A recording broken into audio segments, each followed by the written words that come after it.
this morning. And could we have roll call, please?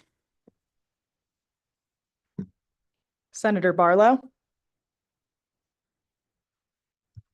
Good morning, present. Senator Salazar, Representative Guggenmoos, Here. Representative Ottman, Present. Co-Chairman Case, Present. Chairman Posey. Present. All are present, Mr. Chairman. This morning, we had a very extensive agenda yesterday, and we covered a lot of topics. We'll go through lunch today, or up to lunch, and was going to start this morning on solid waste and irrigation facilities. Is anybody going to present on that?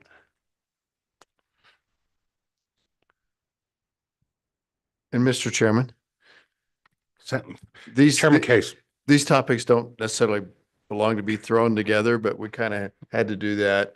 But they're obviously two separate topics but we kind of, for agenda purposes, threw them together. Figured we could do them in the same amount of time. Thank you. Thank you, Mitch, or Chairman Case. Yeah, okay. Whoever wants to take the lead, go ahead.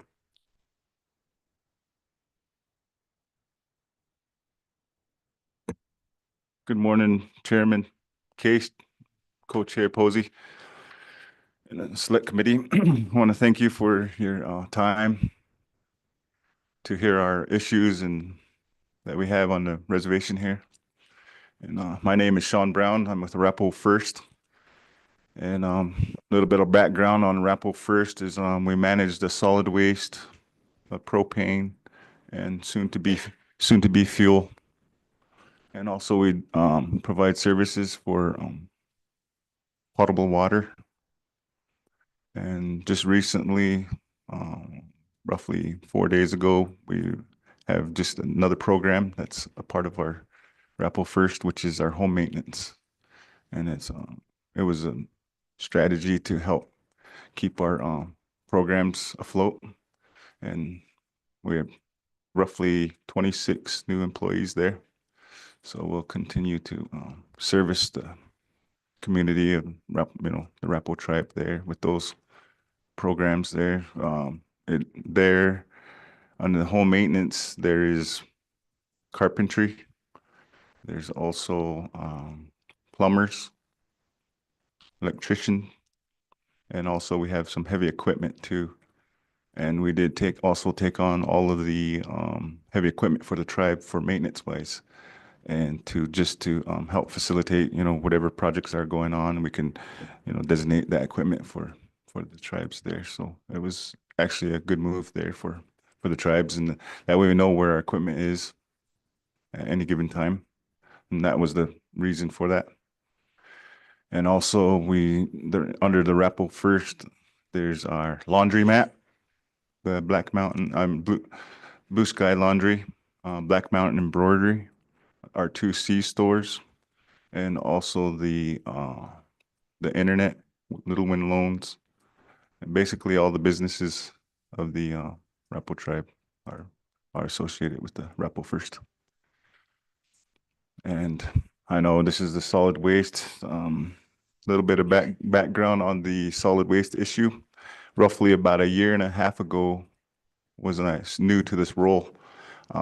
Chairman Grossback approached me and told me of the situation of our transfer stations, and that the Arapahoe tribe wasn't receiving any services at that time, and his plans were to manage it ourselves. And even though that the Arapahoe tribe was paying their portion, from the allocations from Circle Ridge, which was a 50-50 split. It was under the management of Intertribal, I do believe, yep. And also funding from Fremont County, which is 50-50 split. And at that time, they were only managing the Fort Washakie transfer station and Crowheart. And so there's the Ethity transfer station also. And there it was in bad shape. There was a major cleanup that happened there after we took over. And that was one of his Mr. Grossback's visions was to provide that service for the, for the Rapo people there, and that we were lacking.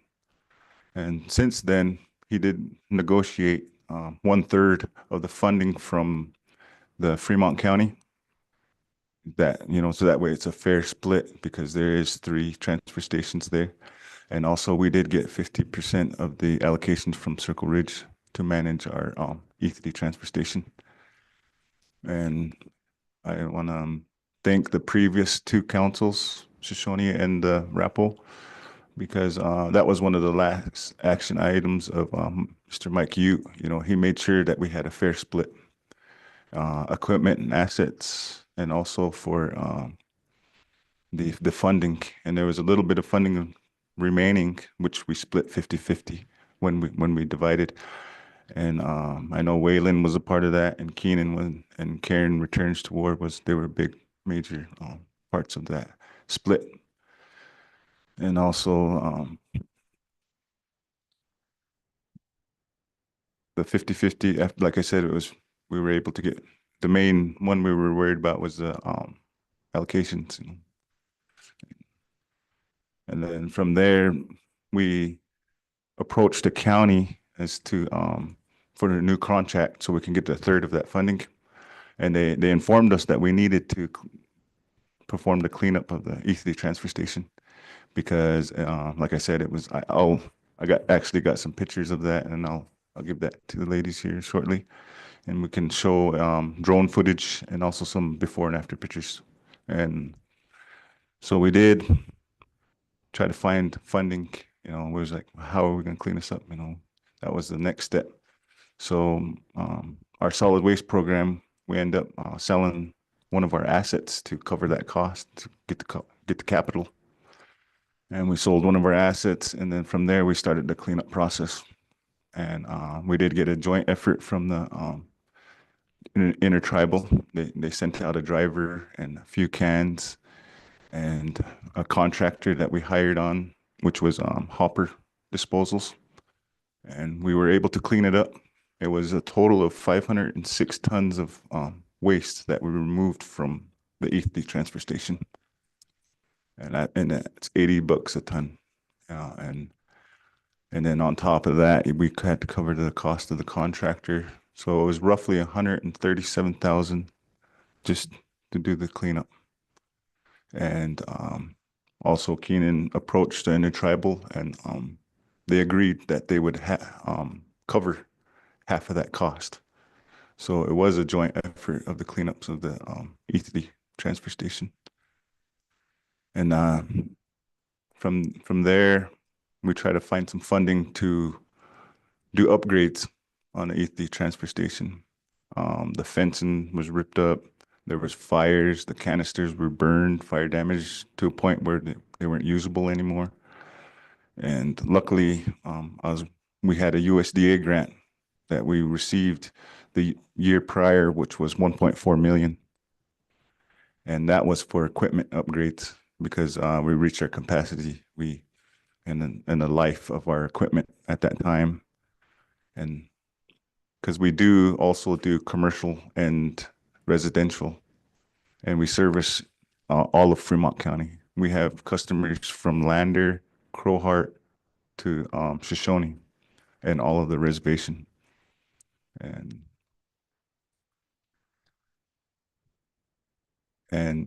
we were trying to get a side loader, but it wasn't possible because we already had the smaller cans, the carts, and it wasn't compatible with the new truck, and it would have costed more to replace all of that. So we opted to not use that and not buy that piece of equipment, and we were able to use the funding from there. After reaching out to the USDA, we can, within the parameters of the grant, we were able to put it towards the transfer station for the upgrades there. So we did purchase 8 new 40-yarders, which was roughly 84,000 just for the containers. And then we were able to repair the fencing and also get a new shed, install some cameras. So it's under surveillance 24 hours. And we get notifications whenever people, pull up to the fence or even over the property there. And that was all efforts from the USDA, cooperations from them. And that's how we were able to get it up and running. And also from the allocations, we were able to put into our budget a gate attendant. So that way we can separate our goods, tires, metal, and municipal trash. And it's been operational now for roughly 3 months. And we started in November, but that was a little rocky process there because it was basically still open dumping because we weren't able to fix our fencing or anything like that. And that was a challenge at first. But now within our budget, I think we can open up our 17-mile with little to no supplemental funding. So that our first year, we want to see where we're sitting as far as tipping fees and wages. So that's our goal that we're ultimately going for, is to have the 17-mile so we can have both communities serviced with a transfer station. And also from sorry, mine went blank there. But those are the efforts that we've been working on as far as the transfer stations. And I know Representative Ottoman, you were interested in the illegal dumping.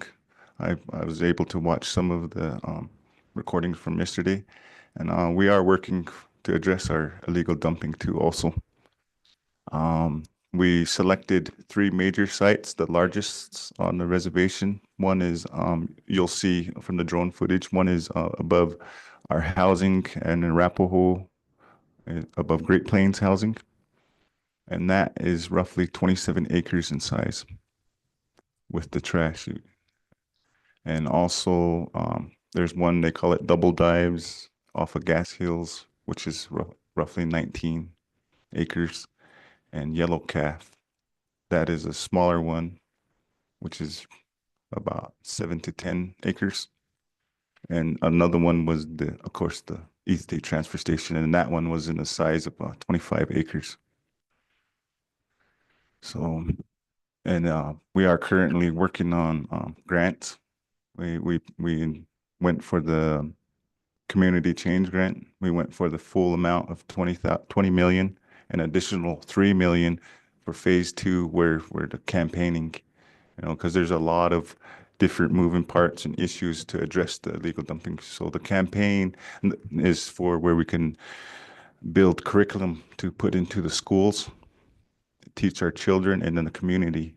And that was, we collaborated with our EDC and also with WAC, Winter Outdoor Council.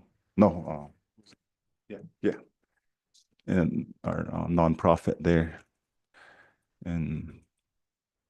And also we knew that we needed to put in multiple supplemental funding. So we got multiple grants for that, not just depending on the community change. We got several other grants that we're waiting to hear back from too also to cover those costs. And we were able to perform a preliminary engineering report on those sites where we took core samples of the soil and to figure out what kind of waste that we have there and what kind of pollution and what has been done in those sites. And we did find from the soil that there was, let me see here, it's contaminated.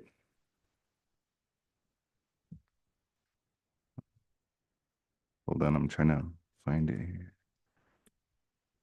Basically different chemicals from the appliances, the larger appliances, what is leaching into the soil. But luckily it's only surface. It hasn't, there's no plume because there's a water source there above Bengay Heights where services the entire community of Arapahoe. And the well is roughly a quarter mile from the dump site there. And I just received a contract from our engineering firm that we've been working with to start the process and start our integrated solid waste plan. So our internal counsel is looking it over, and as soon as we get to go ahead, we'll sign that and we'll actually start that study. It's a year-long study. And it's going to be for, basically the planning, our 5-year, long-term planning of our solid waste program.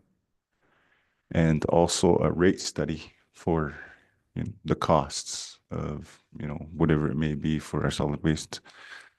And we did collaborate with the IHS, and we got 50,000 from them for that project. And that was just the funding that they had left over. And Miss Allison Roos from Region 8, she reached out, and she was the one that facilitated that meeting. And we only got 50 because we were a contract tribe. Yeah, so, but a direct service tribe is eligible to get 80,000. So the Shoshone tribe is actually eligible. Those are funds that are available for them at this moment for planning. It's mainly used for planning. So that's something that they can possibly look into. But those are what we've been, been busy this few months trying to get. Main thing is the funding and getting creative. We were depending on a lot of these grants, but it's frozen. So we're trying to find different avenues of funding to achieve, our cleanups of our illegal dump sites. And I'd like to also elaborate on some of the questions that you had yesterday. We are the company that's above airport. The propane company, and our solid waste is located there at 4468 Airport Road. And also we do recently just now taken over the Salmon's property, which is 815 South Railroad Avenue, just north of our Thipple. And there we did do a major cleanup of our bulk storage there. There was tanks leaking, and we had to deal with the EPA and also the DEQ for that cleanup. And then we were successful there. We cleaned it up, disposed of it properly, and we were able to get a SPCC plan for that site there. Just roughly 3 weeks ago, we were able to submit to the EPA. So we're just waiting to hear back from them. So once we get the go ahead, we can actually start hauling fuel. We can actually open that facility. And we do have a card lock system where that it actually meets the commercial requirements of the DEQ. So we can actually, if anyone wants to open up an account with us, we can actually sell fuel to them. And we got a new fuel system installed there, also to fuel management system. And as far as our propane, with our propane supplier, we have just now our next order, our next delivery, we actually can haul that freight ourselves. We purchased the propane transport and a fuel driver. And so hopefully within a week or two, when we need some more propane, we're actually going to send a couple of our drivers down to get to the rack so we can haul directly from the refinery to our bulk storage. And that's the ultimate goal for our fuel also, because right now our fuel supplier is we want to haul our own fuel also from the refinery, from the rack directly to our C-stores.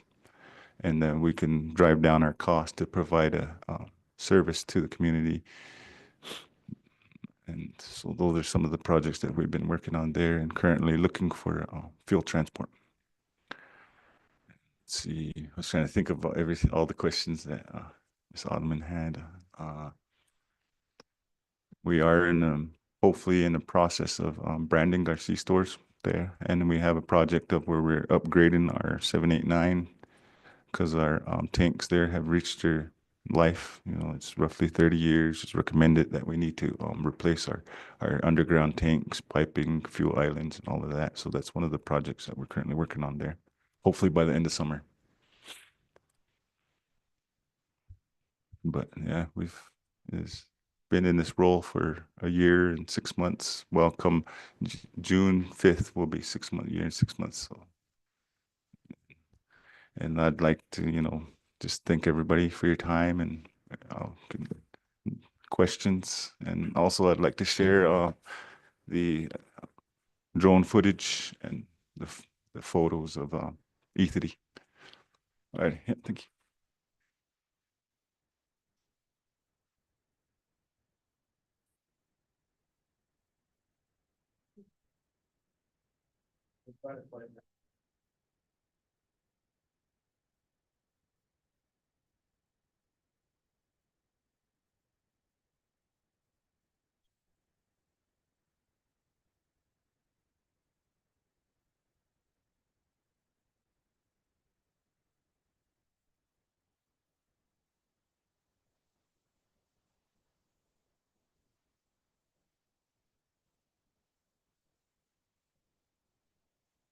Mr. Chairman.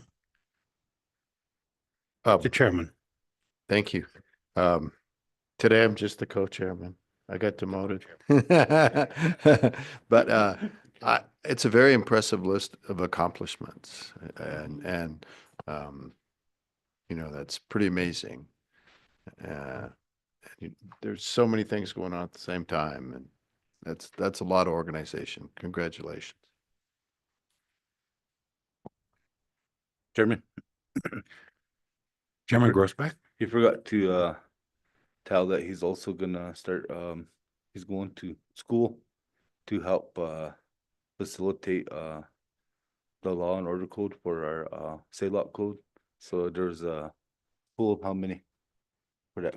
25 nationwide, and he was selected. So he's also going to school to help us facilitate our law and order code to put in the language in there for the solid waste penalties. So he forgot to say that. So I'll give him props. Yeah.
I think if we provide any narration, we should have our mics on probably for the people online.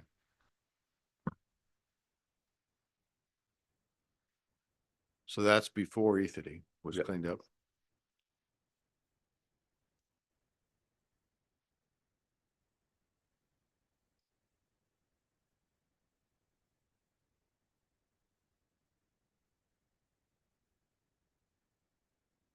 So much stuff.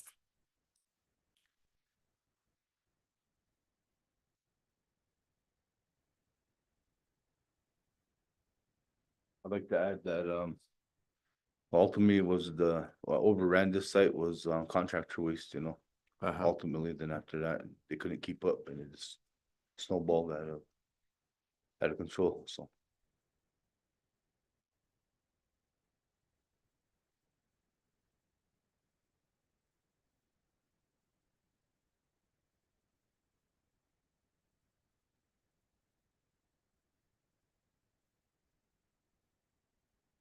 This is still Ethity, right? Yeah. Mhm.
Also, I'd like to add, this is the actual cleanup.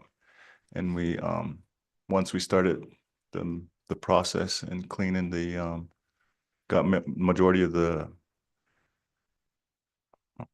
trash stockpiled, we reached out to the community for their help to volunteer. And the first day we got over 100 volunteers. And the second day we got over 60. So this is something that the community wanted. And I'm grateful for all the help and the tribes, casino, everybody donated for this project here. And that's our goal. Our next step is to do the same for the Great Plains.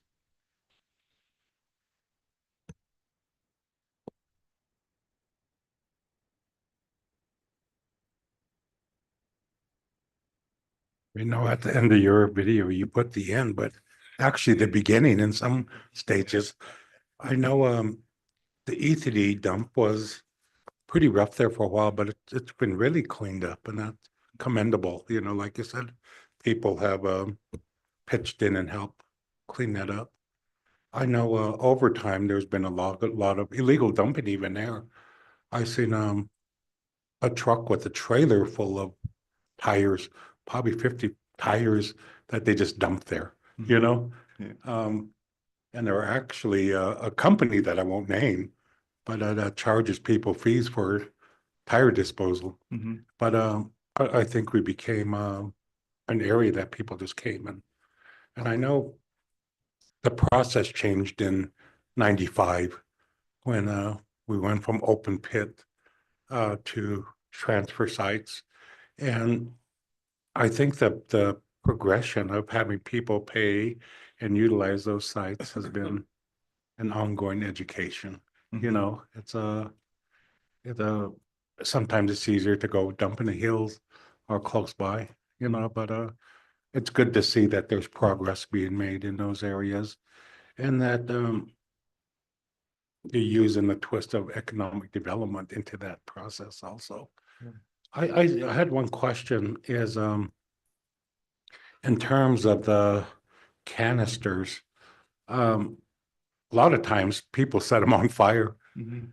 Does that weaken those structures? I mean, did you have to replace them or? Yes, we actually did have to replace the 4 that were there. And like I said earlier, we purchased 8 of them Okay, at roughly 9,000 apiece.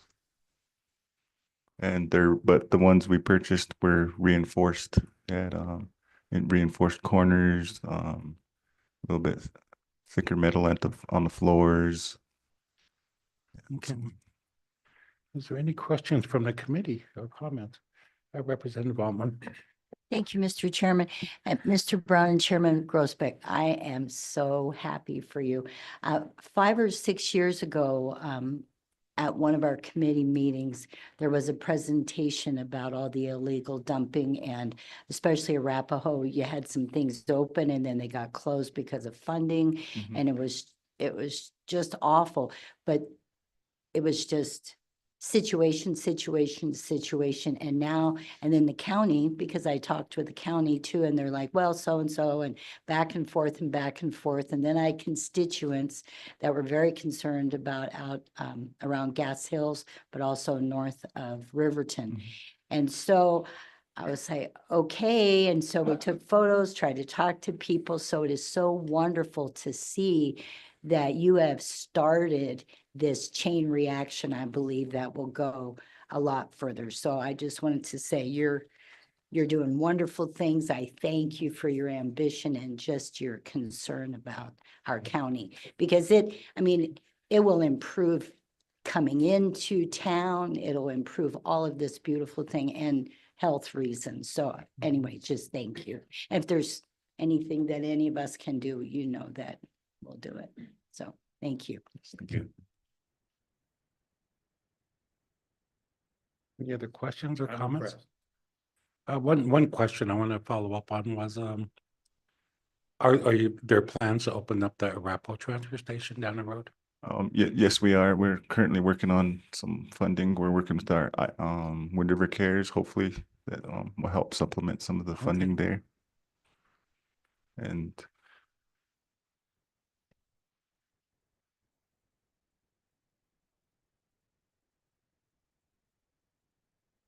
Anything else for Chairman Grosbeck and Mr. Brown?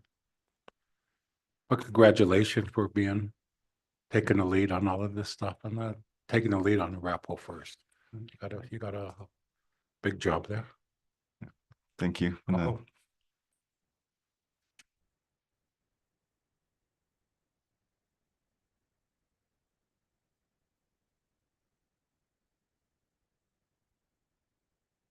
Eastern Shoshone Solid Waste Department.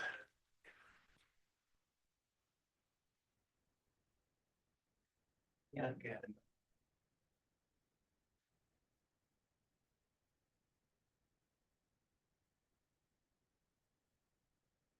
Done by you. Now they choose, Dolly and Bobby. Kapis hanggaman.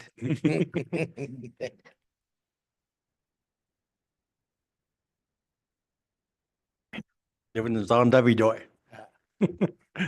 Dunzo. Oh, if you can introduce yourselves and go ahead and whatever you're going to present, Chairman Large and Mr. Timbana. Good morning again, Mr. Chairman. We do have Mr. Verlin Tillman in here. He is our director for our solid waste department. I know I'm kind of late. I had to be at the office signing some stuff and all that. But other than that, we did split the program in the joint. I'm pretty sure that Councilman Grosbeck might have explained that. I mean, I'm on late notice here. But we didn't dissolve that in joint. So it would be that we split the program. So we would handle our here at Fort Washakie and at Crowheart.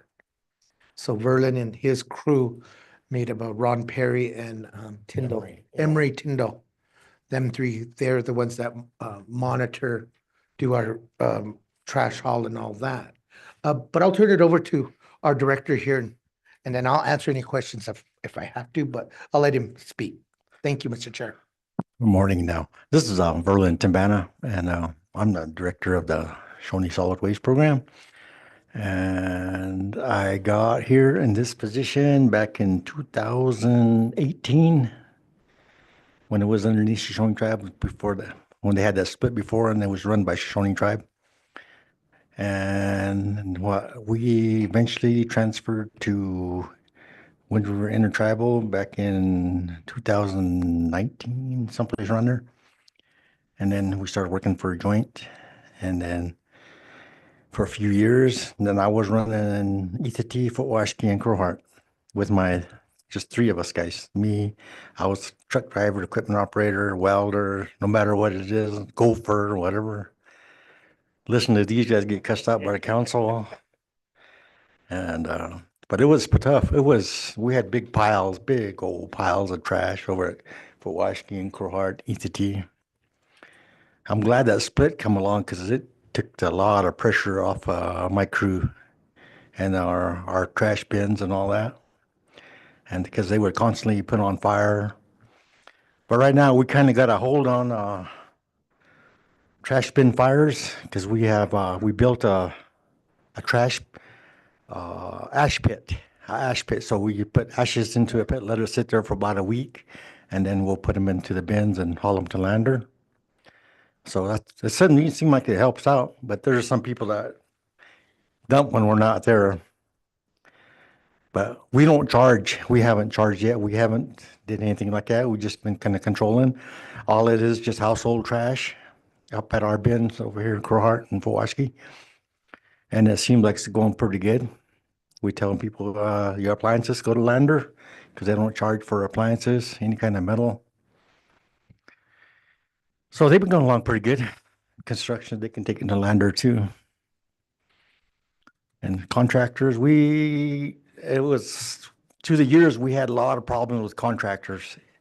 We had problems with our tribal contractors, tribal offices, dumping all their illegal chemicals and all that, construction waste.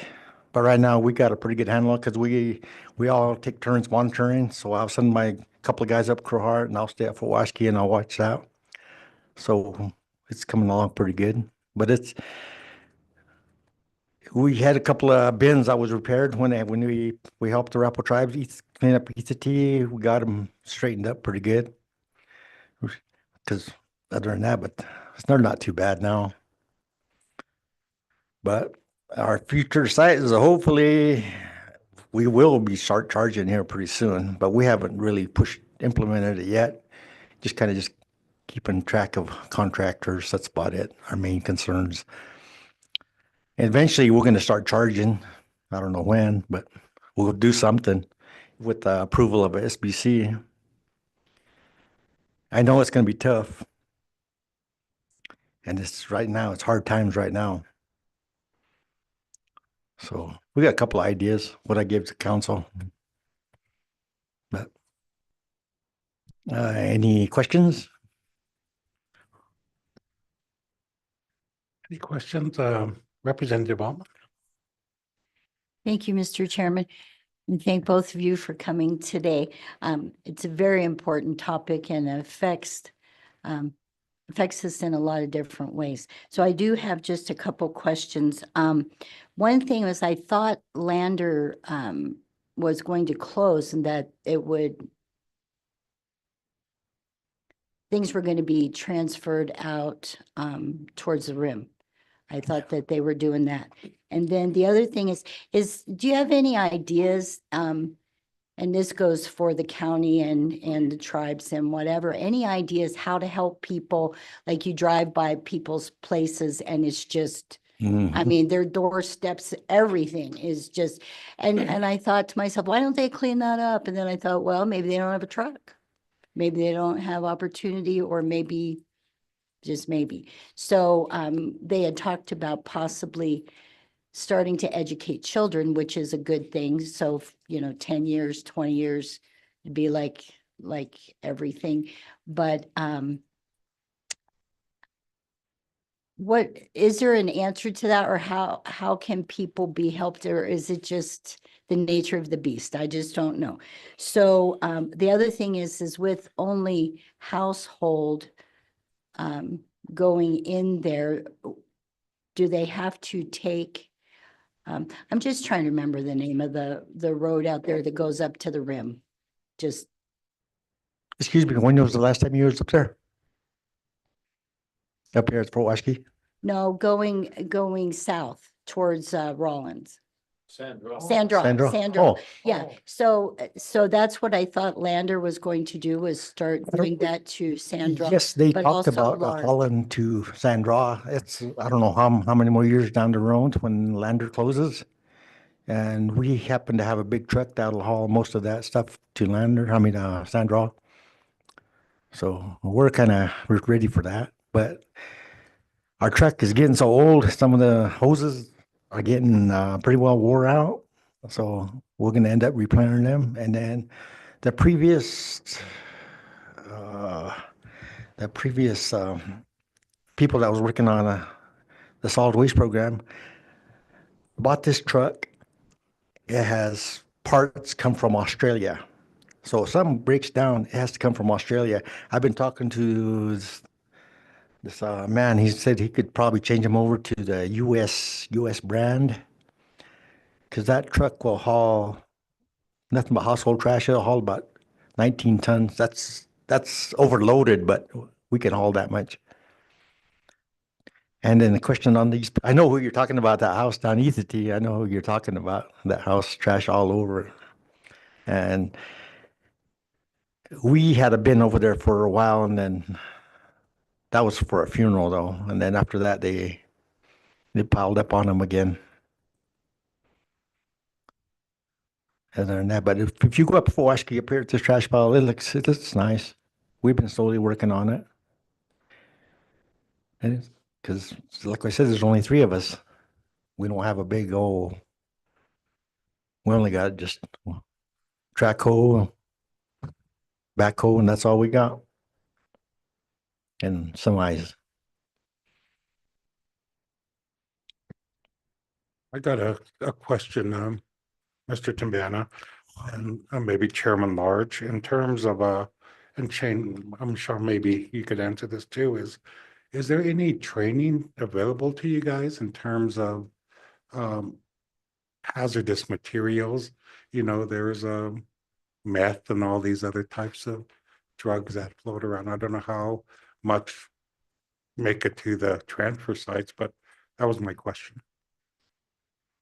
I guess, yeah, have Shane here, and then I'll come answer the question that you had. Oh, Chairman, yes, actually it's part of the contract that we have with Fremont County that yearly they provide that training for us. And also currently there's IHS that's funding webinars and online training on demand, to where you can actually get certified to manage a transfer station, manage a landfill, and also the OSHA requirements and everything that is required to operate those facilities. So there is training, and it is free, and our program is utilizing it right now. And as far as the Fremont County closing of Lander, that was one thing I forgot to mention, that I currently had the opportunity to serve on that board since the beginning of the year. So, and the Lander is going to be closing in 2029. Yep.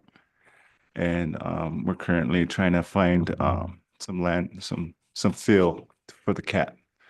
And everything from Fremont County will be hauled to the Sandra landfill from there. And as far as the transfer stations, there's still talks about if we're going to accept commercial. So all commercial will probably have to go out to Sandra, which would be a longer haul for Mr. Timbana and his program there. But thank you. Well, Shane answered my question there for a minute. Okay, yeah, because we were made aware of with Fremont County of the closure of Lander. They already warned us. So, you know, it's going to be coming into elections, so it'll be dependent on the current council and the new council that come on to deal with that issue, now that we know that it's going to be 2029. And we do have the struggle with people that don't have vehicles. You know, we do stress to them to get your nephew, an uncle, grandpa that has a truck, come haul it out for you. But, you know, you can't control somebody to tell them and bug them, but, you know, and it does build up. But we encourage, like we said, we'll teach the youth, you know, where, you know, put your trash away, but we'll deal with that issue. We're dealing with that. Like Verlin said with our dump, our Indian people, they can they'll ram that fence if they want, you know, Yep. even if there's a lock on it and no trespassing. You could put up as many signs, but you can get up the next morning. Somebody went through it. You know, we could put you know, you're being watched, try to break that, but you know, these guys, I commend them. They had to put up with a lot. And like we have our conservative meeting, solid waste, let's talk trash. You know, I mean, you know, because it's an issue reservation wide, you know, I know Verlin and them, where we have our dump just up here on top of the hill, that used to be the old dump, and there used to be an old dump up above where I live, up on the hill, on South Fork. And that used to be old when I was a kid, you know, just dug a big old hole in the ground. Everybody threw everything in there. And you see all the dead animals laying around there. So, but then that was closed up for years. But I know Verlin and them had to deal with just behind our dump up here. They were going just a few further up. When you go on top the hill to the right, there's a dirt pile on the left. Just the old gravel and pit. The old gravel pit. So they had to kind of, they were, you know, dropping refrigerators, washers, dryers, tires, and whatnot. So these guys went in there and then they pulled that, what was that, cattle guard up. We put cement blocks Yes, in the yeah, cattle guard. Yeah, so they couldn't get it. But you think that would stop them? They put it right in front of that barrier. So, see, so these guys got a lot to do, and I commend them. I wish there was 13 more of them to help Shane and these guys, you know, to kind of control it. You know, it's the almighty dollar, how that flows. And, you know, we are going after, you know, we're looking, Vice Chairman and the other council, Councilman Glick, he's pretty smart on our crew. So we're looking the opportunities there to find funding. And so the problem is, the tribe, we did have a grants writing department at one point in time. And an administration back then dissolved that. So now we have to get in a consultant to come in. So we do have a gal that is helping us seek funding on it, because in our language, Sogobia is Mother Earth. So we got to take care of her. We take care of her, she take care of us.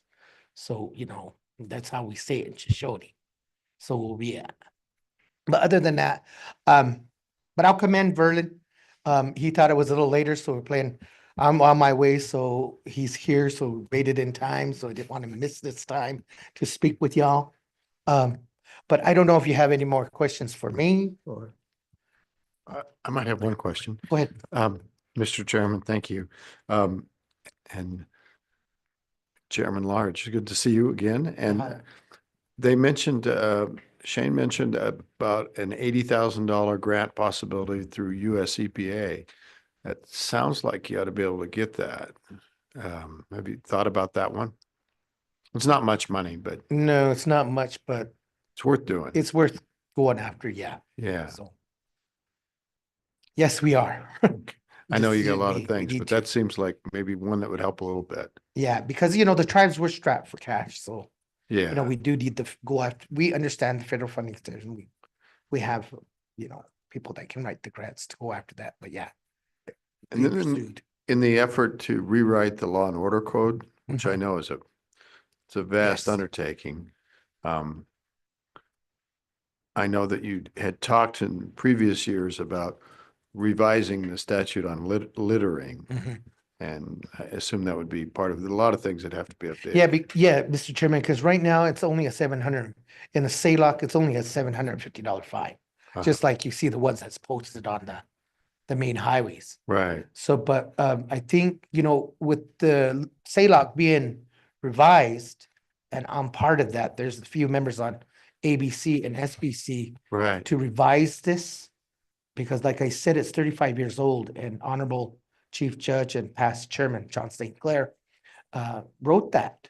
Yeah. So, and he understood too, it needs more teeth in it. So in order, and our tribal people need to remember, that's the law of the land Right. when it comes into play. So, just to be reminded, because to put, if we, if we have to fine them more, your first offense, your second offense, and your third offense, Right. you're gonna have money to pay for that, throw your trash anywhere. But no, it's going into SALOC, so I know it's part of that. But like I said, SALOC's about this big of a Bible. So if we're Can't at chapter 10 in Taro, we're halfway in Taro. We just need to finalize that and move on. We're almost to the end of the SALOC, so it'll be taken for get all the kinks out, make sure everything's ready. And then, of course, it would have to go for the Shoshone General Council Right. and then to ABC. So just so we can put the new. Good luck. Yeah, yeah. It's a big really, journey. thank you there.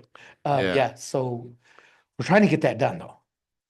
So, Appreciate because it. they were starting it before I got on. So it's just been moving right along. So, yes, It's been a while, I know. yes, thank It's you. hard. Thank you, Mr. Chairman. Thank you. I know that the SALOC is a grueling process. And for those, that's kind of our legal book and the laws for the reservation. And the Shoshone Business Council, as Shoshone Tribe, any changes to that goes to the General Council, which is, and the Arapaho Council still has the legislative authority to make those changes as a council.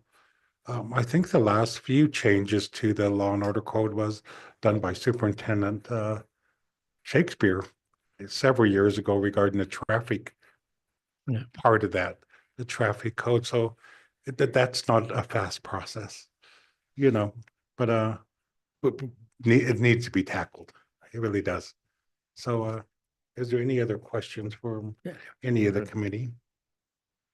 Mr. Tamana. Representative Posey, this, that question goes back to the training on that. Yeah, I had a couple of my guys go to Lander for their training for safety training and all that. So we're aware of everything what goes on. That's what I said. We got the most dangerous job out there. It's that one time I was picking up some trash and how would that be? There was a big old bag that had waste in there, human waste. It just broke and it was tough. I mean, we have to go through all that, but that's when we don't control it. That's before we started controlling it. It was bad. You, Mr. Representative Posey, you seen how bad it was before. You could tell these guys how bad it was. But if you go up there now, you could have a picnic up there. That's how clean it is. That's how we try to make it clean up there all the time. Have a picnic.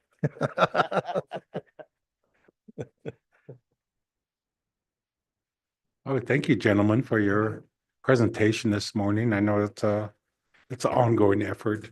Yep. And as mentioned to Chairman Grossbeck and Mr. Brown, that charging is probably one of the biggest roadblocks for our community, since the dumping has been free basically, over the years. I know it's been tried a couple of times, but we'll see how that comes out.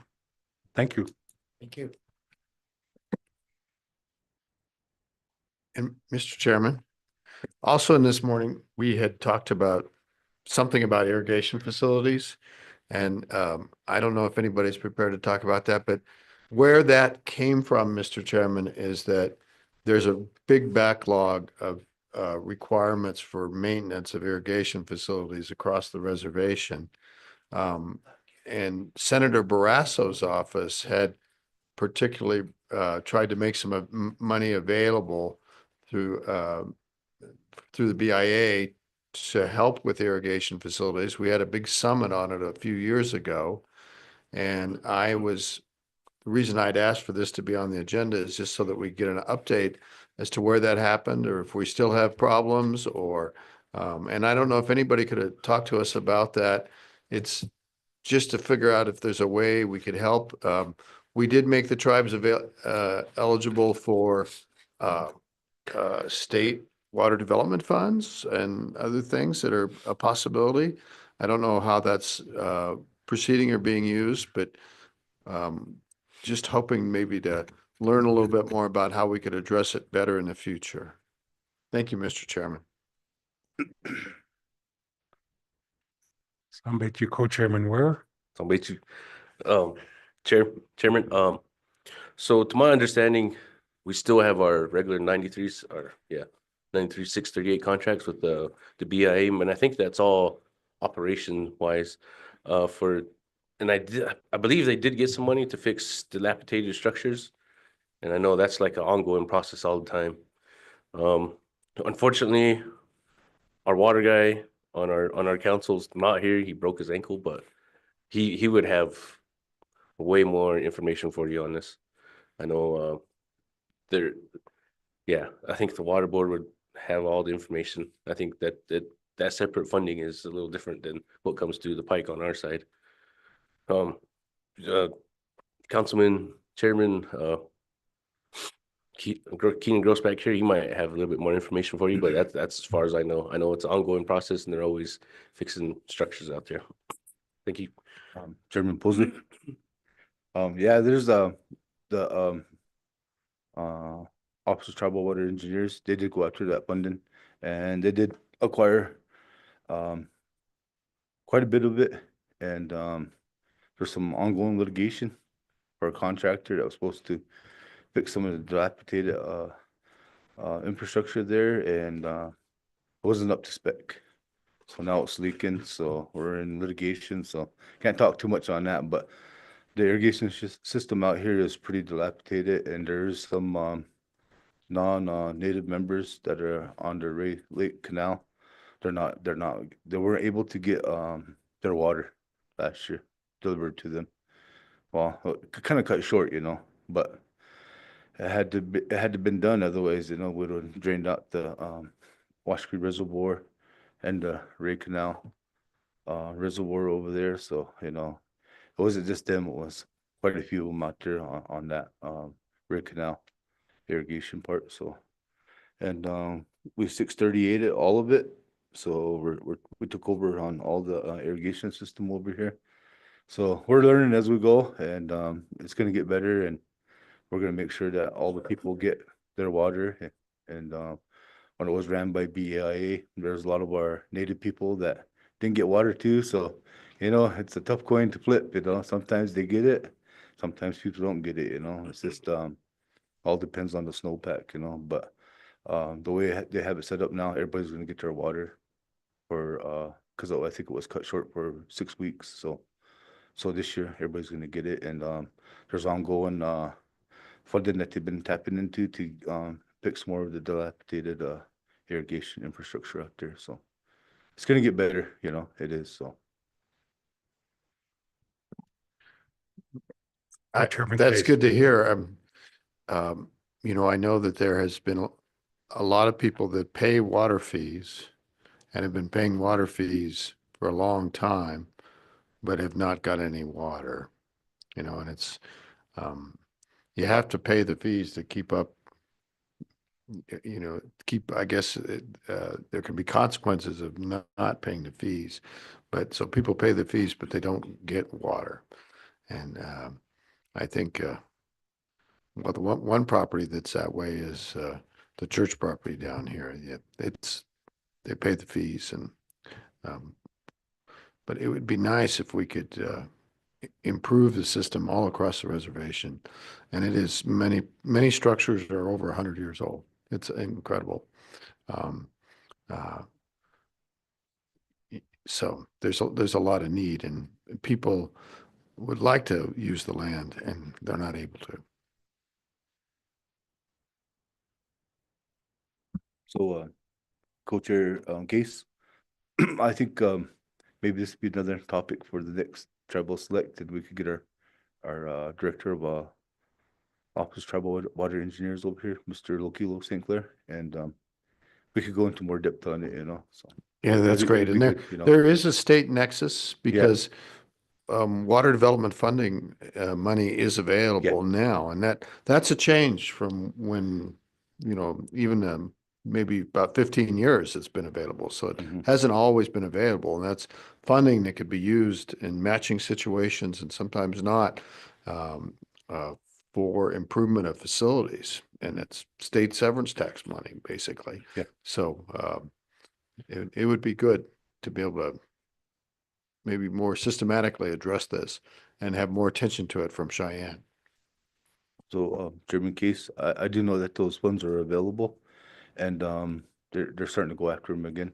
Because when they did when they 638 it, the whole program, that kind of fell by the wayside. They didn't know about it, so they're going after them again. So it's a good deal. Thank you. Yes, and Representative Altman.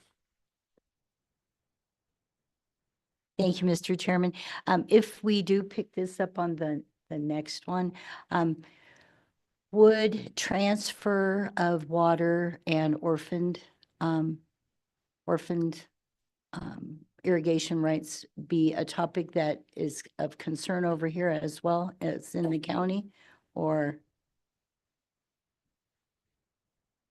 The water stuff's pretty touchy, I really don't feel comfortable with answering that question, I'll leave it up to the office, water tribal engineers, because, it's a delicate situation, for the water part, and I don't want to say something and get us in trouble, so, but, that'd be a good question to bring up at the next one, so, yeah. And Mr. Chairman, the amount of water came about through something called the Bighorn Decree.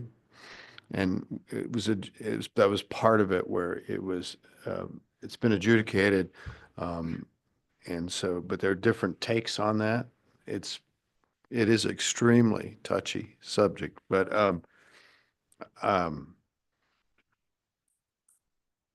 I think there's common ground in terms of helping people to apply and receive the water that they deserve and have been paying for in terms of economic development. It's not new water in the system. It's just that all the wastage that happens because of dilapidated facilities.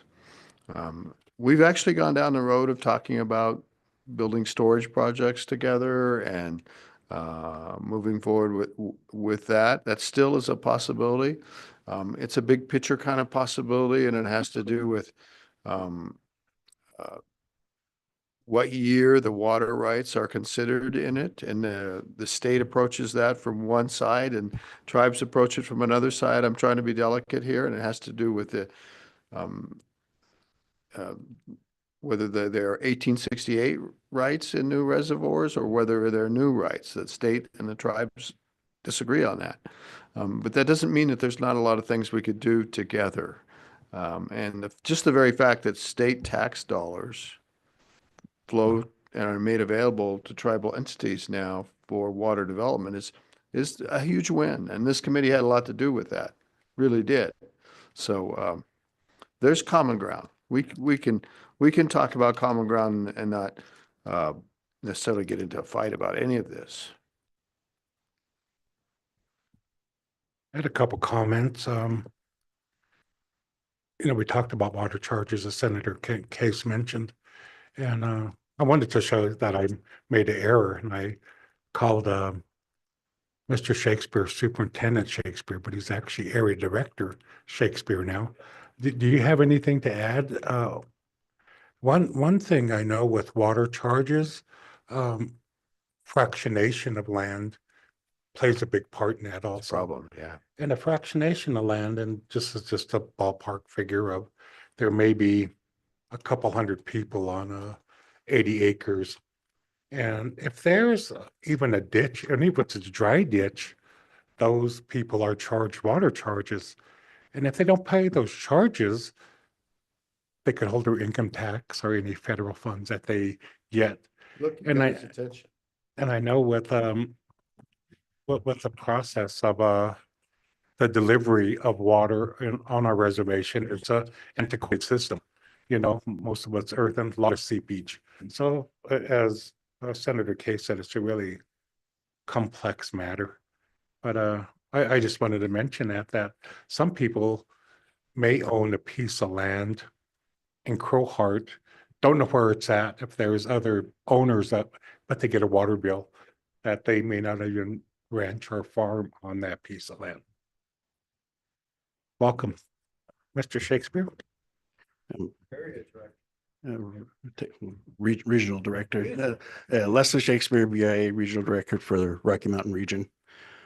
Yeah, I do have something to bookend. Both the councilman and chairman had mentioned here as far as the funding. There is a portion of the WINDAC funding that gets filtered down through the Bureau of Indian Affairs, and we do have that money that's project-based. A few years ago, the Bureau contracted a consultant of this Poly Southern Cal to do a whole assessment of the entire irrigation system here at Wind River and for a whole redesign. I know that was presented to the water board a number of years ago here on the reservation, and at that time, some of the members felt that it was over-designed. Some of those structures were probably larger than what is needed here. And so after that point, the water board had opted to vote on different areas of need and rank them as far as the redesign and reconstruction of some of those structures. And one of them was one of the ones that Chairman Grossbeck had mentioned that's currently in litigation due to its failure after it was completed. But overall, the tribe is in a position to still rank those different areas of need based upon the amount of users and who would benefit the most, and apply for that on a case-by-case basis for each area for the projects. I do know because of rising construction and the amount of engineering that's available for our area, some of those costs are high, and in the past they had leveraged state funding to assist with those overages that the WINDAC funding that wasn't able to supply for a particular project. But that's all I have to add today. It sounds hopeful that there is a path. And if I'm understanding everybody right, it's just, we've kind of been stalled out for a little while exploring some of these solutions maybe. I'm hoping maybe we could get it going again and certainly take advantage of state funding that might be available. That would be a really good thing.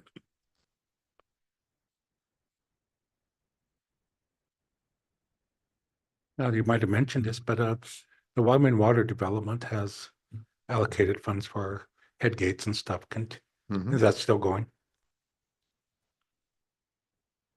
Yeah, Mr. Chairman, I'm not on Select Water and I don't interface with Wyoming Water Development that much, but we have a very intricate process that you're going to learn about, of 3 different phases and bringing water development funds to work, and you know, there's exploratory projects and there's planning projects and then there's construction, and it's quite there's quite a successful infrastructure there that the state has employed, and it goes back a long ways.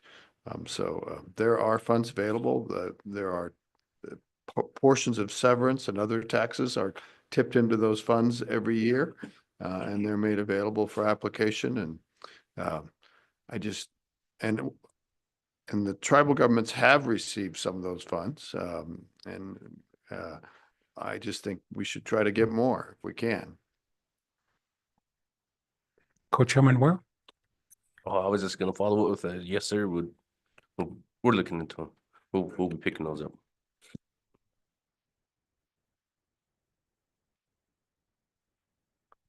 Mr. Shakespeare looks pretty important there. It's really, I want to say it's really good to see him in his new job, and he's has a long history with this committee as well in different roles, and very good to see you. Likewise.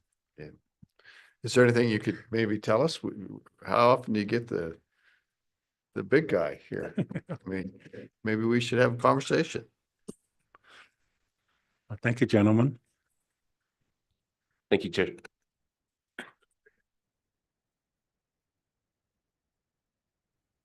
No comment.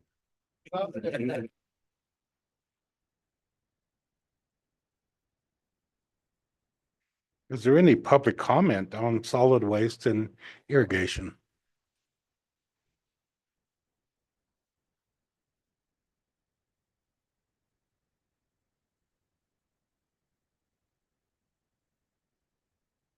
Liaison Rowan, good morning. Chairman, members of the committee. So just discussion last year, the governor's office, so really the state of Wyoming, we worked really hard with both councils separately. So James and I on the community change grant, but we are committed to just kind of continuing the discussion on what this committee might see as potential solutions surrounding illegal dumping. Because with the open sessions that the Northern Arapaho tribe had, where they had people coming in and discussing illegal dumping on the reservation, they were able to identify that construction as far as Casper was driving into that area of the border of the reservation and illegally dumping construction, and then as well as just other areas. So it goes as far as Casper and further out to illegally dump on the reservation. And so what does it look like for us to try to catch them? I'm not sure. I'll leave that up to the committee.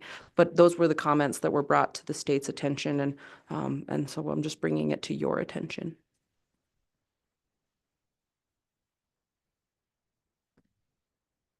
Are there any comments or questions for Mr. Roman? Thank you for the information. I know that it's a topic that's important to the governor, and he actually asked that this be part of the interim topic also. So thank you. Well, and Mr. Chairman, I think it's tied up in the enforcement as well, because if you catch somebody from say they're non-native, say they come from Casper with construction waste, what do you do with that situation? How do you enforce it? And how does state courts cooperate with tribal courts, and what is the jurisdiction? It's not an easy answer. But it seems like we ought to cooperate on that and do a better job. And so in the Fremont County prosecutors haven't always in the past been really excited to pursue fines and offenses located on the reservation. They got enough work. But on the other hand, the jurisdictionally, it might certainly be non-native people that are doing it, and most likely is. So we need help in that area too. That's something we could talk to the prosecutor's office about, and state courts, and we need more of this. Well, before we move on to our next subject here, I just want to acknowledge partnerships that assist the Wind River tribes, and especially like the illegal dumping and some of the other things. And I'd like to acknowledge what the Wyoming Outdoor Council and their tribal staff that assist in these efforts. So if we could stand up and at least be acknowledged. Hey, hey.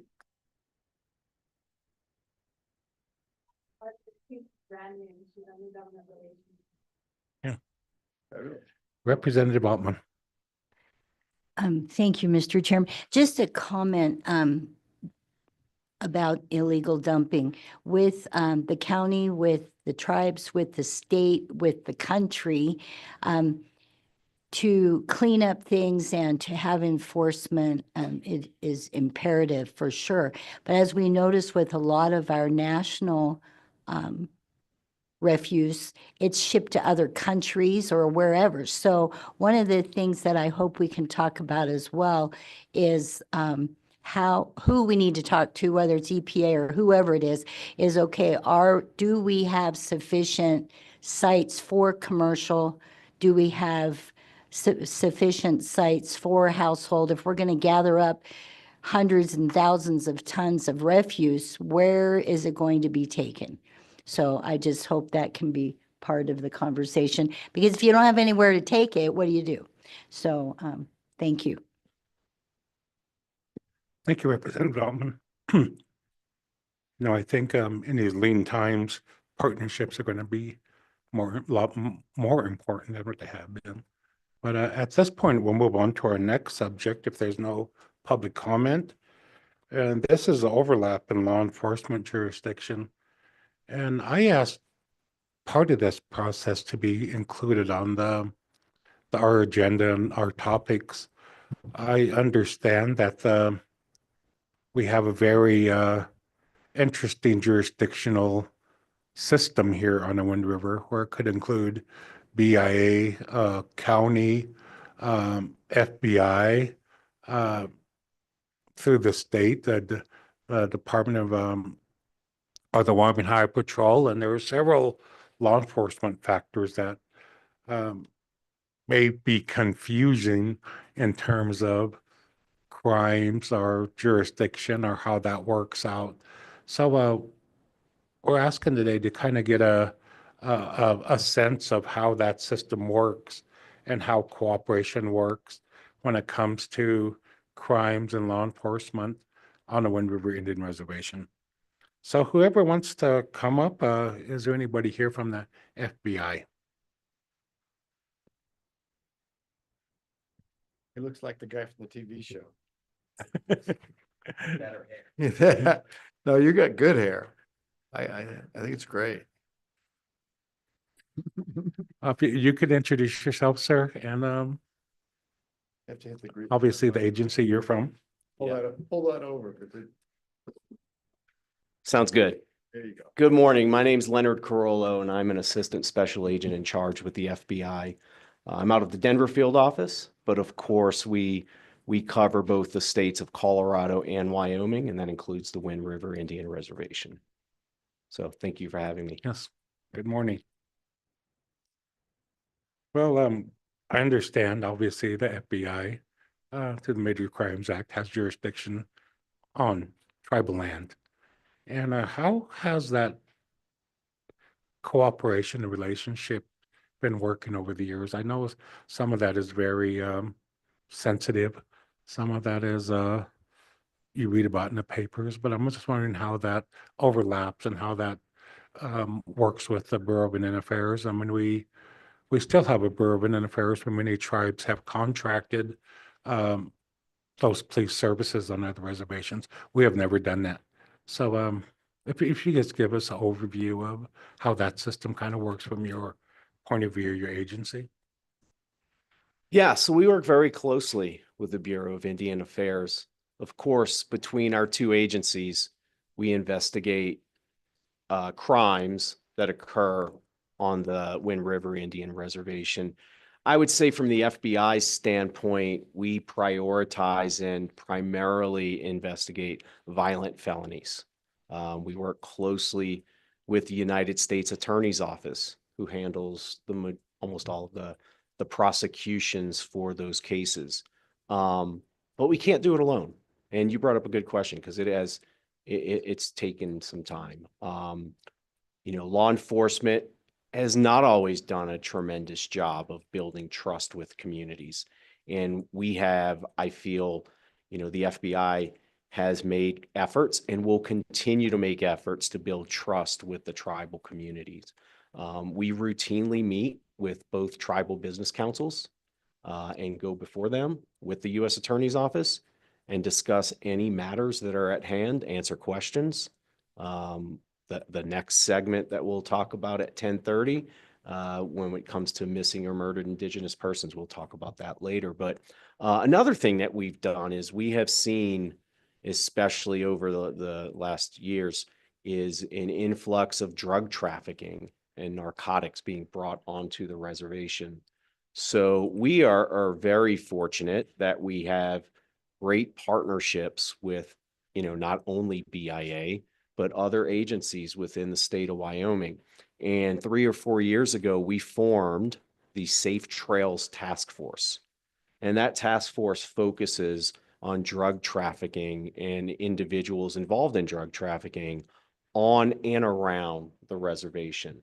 We have partnered with the Wyoming Division of Criminal Investigation, the Wyoming Highway Patrol, Fremont County Sheriff's Office, and the Lander Police Department. Those are all members of the task force with us. Without being able to get into specific details, we've had some recent successes that have made an impact. We have arrested quite a few individuals who are responsible for bringing those narcotics, mainly methamphetamine and fentanyl, onto the reservation. To include firearms, we've seized the narcotics and the firearms, and we're in the process of having these individuals prosecuted through the United States Attorney's Office. So I bring that up as a success. We have found ways to incorporate our partners because, again, BIA can't do it alone. The FBI can't do it alone. And we want to find more ways to have an impact on the reservation.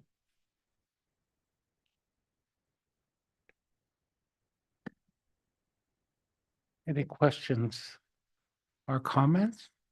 Co-Chairman Chase? I'm not sure. I know that we're all facing more sophisticated crime organizations on and off the reservation. So, and I'm aware of a fairly sophisticated car theft thing that happened a couple years ago. I remember that was being exposed. I have heard rumors and I've actually talked to people that have been defrauded with their bank accounts and they believe there's a nexus on the reservation. That's not the only nexus of it, but literally a constituent of mine had her identity stolen and someone went through the drive up of a bank in Lander and withdrew cash exactly the day after the Social Security check went in, and it was cash in the amount of the Social Security check in $100 bills. This just happened. I'm going, that's astounding to me. The person knew the safe word that was used to access the account and on and on and on. And they've got a picture of them in the drive up. And apparently that the nexus of that particular crime, and I'm not, was said to be Arapaho. Now, I don't know where they get that or how that's connected and whether it's not, but this is a fairly organized level of sophisticated crime, from the vehicle thefts to the bank fraud to the narcotics. And it's like, it's astounding what we are all collectively facing. And maybe you could help me with the magnitude of all this, trying to get my, and I'll attach it. There's not a lot of information you get out of the FBI and the federal side of crimes. They're not the same. It's very different. And I'm not arguing about that, but it's a little difficult when mostly what you have to go on are these kind of stories and rumors. So maybe you could help me with the flavor of how big things are. Yeah, so recently the FBI published a report. It's called the IC3 report, and we publish it, not just the national report, but we also publish it by state. So the report for Wyoming was recently published. It can be found online. And it talks about, mainly goes into fraudulent activities, I think more the financial fraud, which you're referring to, sir. And, that is just one example, as you described. We unfortunately receive these reports and stories and talk to victims and citizens every day. And, that may have only been a few $100 or $1,000, for example, but that's probably that individual's only income for the month, or the majority of it, right? Absolutely. And, it doesn't matter the amount, right? Because the amount matters for different people. You know, one person might lose $1 million. It might not affect them. Whereas one person loses $500 and it's, as you said, devastating. Yeah, this Um, person literally lives for those social security checks to come in. Yeah. And counts on paying the bills and has the automatic withdrawals, and then Yeah. everything goes cattywampus. We have seen an increase of online fraud. That's where we are seeing the biggest, it's the most accessible. People are very trusting when they're online. They get an email or they get a phone call or a text Yeah. message or a pop-up on their computer, and they're quick to click on it. And then they believe they're speaking or communicating with someone at the bank or Yeah. a security company from Microsoft or, you know, any computer company, right? And they give up private information. That's potentially how the safe word was obtained and the identity was obtained. Unfortunately, we're seeing a lot of our elder community being victimized because they're not as comfortable with using technology. And sometimes they're a lot more trusting. We have an entire program at the FBI where we focus on elder abuse and elder fraud. A big piece of the FBI, it's not just investigations. We also go out and do a lot of community engagement. And we will always, to any community, go out and give presentations and speak to members and try to educate them on things to avoid. The unfortunate side of this story is if there's not a significant loss, it is very difficult for a prosecution to occur. That doesn't mean that we can't do something about it. And I brought up earlier the IC3 report. So IC3 stands for Internet Crime Complaint Center. There's a website, ic3.gov. Anyone can go to that site. They can obtain that report, other reports. There's a lot of good information on it, but there's also an opportunity for individuals to report information. They can report if they believe they've been victimized for anything. And that information gets aggregated and at different times gets passed to law enforcement for us to take action. We also have opportunities sometimes if someone were to do like a wire transfer or cryptocurrency is big as well, fraud involving cryptocurrency. If a certain amount of time has not passed, we have an opportunity sometime to pull back those funds. So the sooner that someone reports it, the better opportunities we have in law enforcement to become involved. So I'd offer that as well. A big piece of this is education, awareness. And again, as the FBI, we just don't do investigations and put people in prison. We engage with communities and provide those resources. And thank you, Mr. Chairman. Just slight follow-up. So it was represented by the bank that there was some nexus to the reservation. And I'm like, oh, come on now, everybody. Doesn't make any sense to me that internet crime is more prevalent on the reservation or off the reservation or connected. I think that's just where some of our biases go, unfortunately, and it's a really bad thing.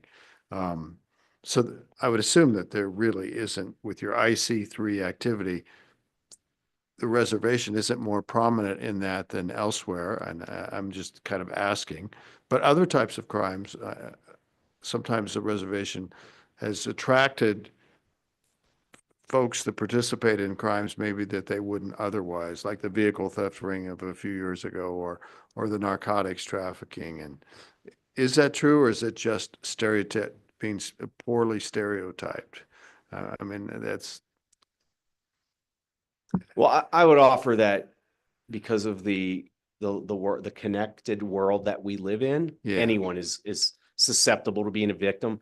I am not aware, and I'm not aware of anything that would lead us to believe that the reservation is any more responsible Exactly. for victimizing people. In fact, I would offer, just based Maybe the on what opposite. we've seen, they probably are more likely to be victimized. Yeah. Especially as technology continues to be prevalent and more available. Yeah, and I think it might be an unfortunate stereotype and a go-to thing that people that are a victim of crime tend to blame the reservation somehow. And that's truly unfortunate. But in your job, you do see real crime. There is real crime, high crime here that hurts people. And maybe you could tell us about that a little bit in the big picture. Yes, like I said earlier, our priorities in the majority of investigations that we as the FBI focus on the reservation are violent felonies, homicides, sexual assaults, physical assaults, the unfortunate things that we have, we encounter, but that the people on the reservation have to deal with. We take for almost all of those investigations, we take a highly significant victim, we place a victim focus on those cases. We not only have special agents assigned who investigate crimes on the reservation, we also have victim advocates assigned that are FBI employees who focus on providing victim services. So that's another big piece of what we do. Again, horrific crimes. It's we have found that many of those crimes, intoxicants play a role in them. And again, I've got a report with me that I know all of you, I believe, have already been provided, but I have other copies. When we talk about MMIP, that's another piece. And I think it dovetails with MMIP. A lot of the crimes and unfortunate events that we encounter. But again, it goes to building trust with the tribal communities. A lot of what we investigate, we need people to trust. They need to trust us. We need to earn that trust and to come forward and talk to us to provide us information, because if we don't know about something, if it hasn't been reported, it's difficult for us to investigate it and then seek justice for the victims and the communities. Mr. Chairman, I think the treatment of information is different with federal authorities versus state authorities. For example, I often hear from the press complain that they're not able to follow up on a federal case as much as they can follow up on a case that's not federalized. And so I think there are different standards. Like one example that the press has talked to me about is plea bargains, which in state court may be a public record. They may be obtainable, but plea bargains in federal jurisdiction are sealed, I guess. And I'm fumbling for words. I don't have any firsthand here, but the general gist is that information is less available to the general public from FBI and other federal investigations. I think you're correct.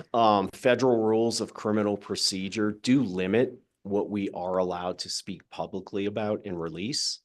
I will say, I've been in the FBI as an agent for almost 23 years now. I have seen a shift from the early days of when I was an agent and long before. The FBI was infamous for no comment or we cannot confirm or deny thing. I feel like, and I have witnessed and I have been involved with, especially the last 5 years, we have made a significant effort in trying to publicly share, be as transparent as possible with what we can share. So many times, pre-trial, court documents are under seal. Those are done by a judge, a federal district court judge. We are not at liberty. We are not allowed. However, once those records are unsealed, that's when we are able to do things like press releases. We are able to engage with the media and have interviews. And again, if we are able to speak about it, we pretty much do every time. A lot of the reasons for the sealing is everyone is innocent or considered innocent until proven guilty. So we cannot do anything that might sway a jury against a defendant. So it's a balancing act. But again, I feel like there have been efforts in federal law enforcement to be more vocal in public And what I will offer is if you or any of your constituents has a question, please submit it to us. We will be happy to sit down and discuss it. We'll be transparent. And at times we might have to say, unfortunately, we cannot disclose this information at this time. However, when it is, or when we can, we will. And again, sir, if there is a specific example, I encourage you to reach out to us, and we will be happy to sit down and discuss. Thank you, Mr. Chairman. I think cut off Representative Ottman. Thank you for your presentation. I just have a couple questions here. One relates to victim services that you said FBI offers. And, you know, the U.S. Attorney General's office offers the same thing, a U.S. Attorney. But I think what I've been hearing from people that they're lost after they're victims of some crime, or their family is convicted of something. They kind of get lost in the shuffle, so they're kind of end up scratching their head what's happening, or what's happening with this person or whatever. But I think that lends itself to the rumor mill and stuff going on. And I know it's been an issue, and as the Senator Case said there, you have to be pretty careful what you put out federally. You know, our local law enforcement, whether it's city or county, somebody gets arrested, they're in a county 10 the next day. You know, and I think that's something that's missing in terms of reservation crimes, is that follow-up. It's just a comment. You are correct. The FBI does have a victim services program, and the U.S. Attorney's Office does as well. They typically work in tandem. The U.S. Attorney's Office Victim Assistance Program typically takes place post-indictment, so after an individual has been formally charged. But that does not mean that the FBI's victim assistance stops. I can tell you, I know how much our victim advocate engages with people on the reservation. She also covers the entire state of Wyoming. The U.S. Attorney's Office, I believe, only has one person as well. And with federal budget cuts and some hiring freezes, I don't know if they've actually replaced their individuals. So it is a bit of a challenge with a lack of personnel, or low number of personnel. But again, I'd offer to you, sir, if there are specific questions, we welcome them. We want to hear. We want to know what we can do better. Law enforcement has not always, like I said from the beginning, we have not always been perfect. But what we want to do is build trust, and we want to get it right. One more follow-up question. In terms of the crime that's committed, I know the FBI does the investigation, tribal law enforcement does that also. Then it goes to either the U.S. Attorney or the tribal court, and then the judicial system. But is that process working out okay in terms of those crimes going to, say, the tribal court, and that decision is made between those two entities? I can't speak on behalf of the U.S. Attorney's Office and what their engagement and involvement looks like with tribal courts. I will say that we work primarily with the U.S. Attorney's Office. I can say I do know that the tribal liaison from the U.S. Attorney's Office does work closely with the tribal court. I know every time, again, when we attend a tribal business council meeting with either tribe, it's usually asked about and how that process is going. There are times when a prosecutor is unable to charge a crime and people have questions because, like you had brought up earlier, the rumor mill is strong. Prosecutors have an ethical obligation that they cannot bring a charge unless they can prove beyond a reasonable doubt, right, that this crime.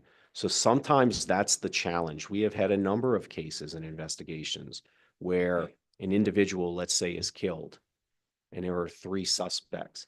But we exhaust our investigation, but cannot definitively say this one individual was responsible. Does that mean we stop and never look at it again? No. We keep it open, and hopefully at some point information comes in the future. And sometimes 2, 3, 5, 10 years down the road, that does happen. But that is a challenge, and I know it frustrates people. When we talk about MMIP, and I've met with members of the tribal community, and they've asked, and again, it's hard. It's a loved one who was killed or a loved one who has been missing. And again, it goes back to transparency. We share what we can. And so, again, it's having that open dialogue. That's the biggest piece. Any questions from the committee? Oh, thank you, sir. And as Senator Case mentioned, Chairman Case, Co-Chairman Case mentioned yesterday, stick around. We may have some follow-up questions here. Next, is there anybody from the Fremont County Sheriff's Office? Wyoming Highway Patrol. While he's up here, I'm gonna run to Lander real fast.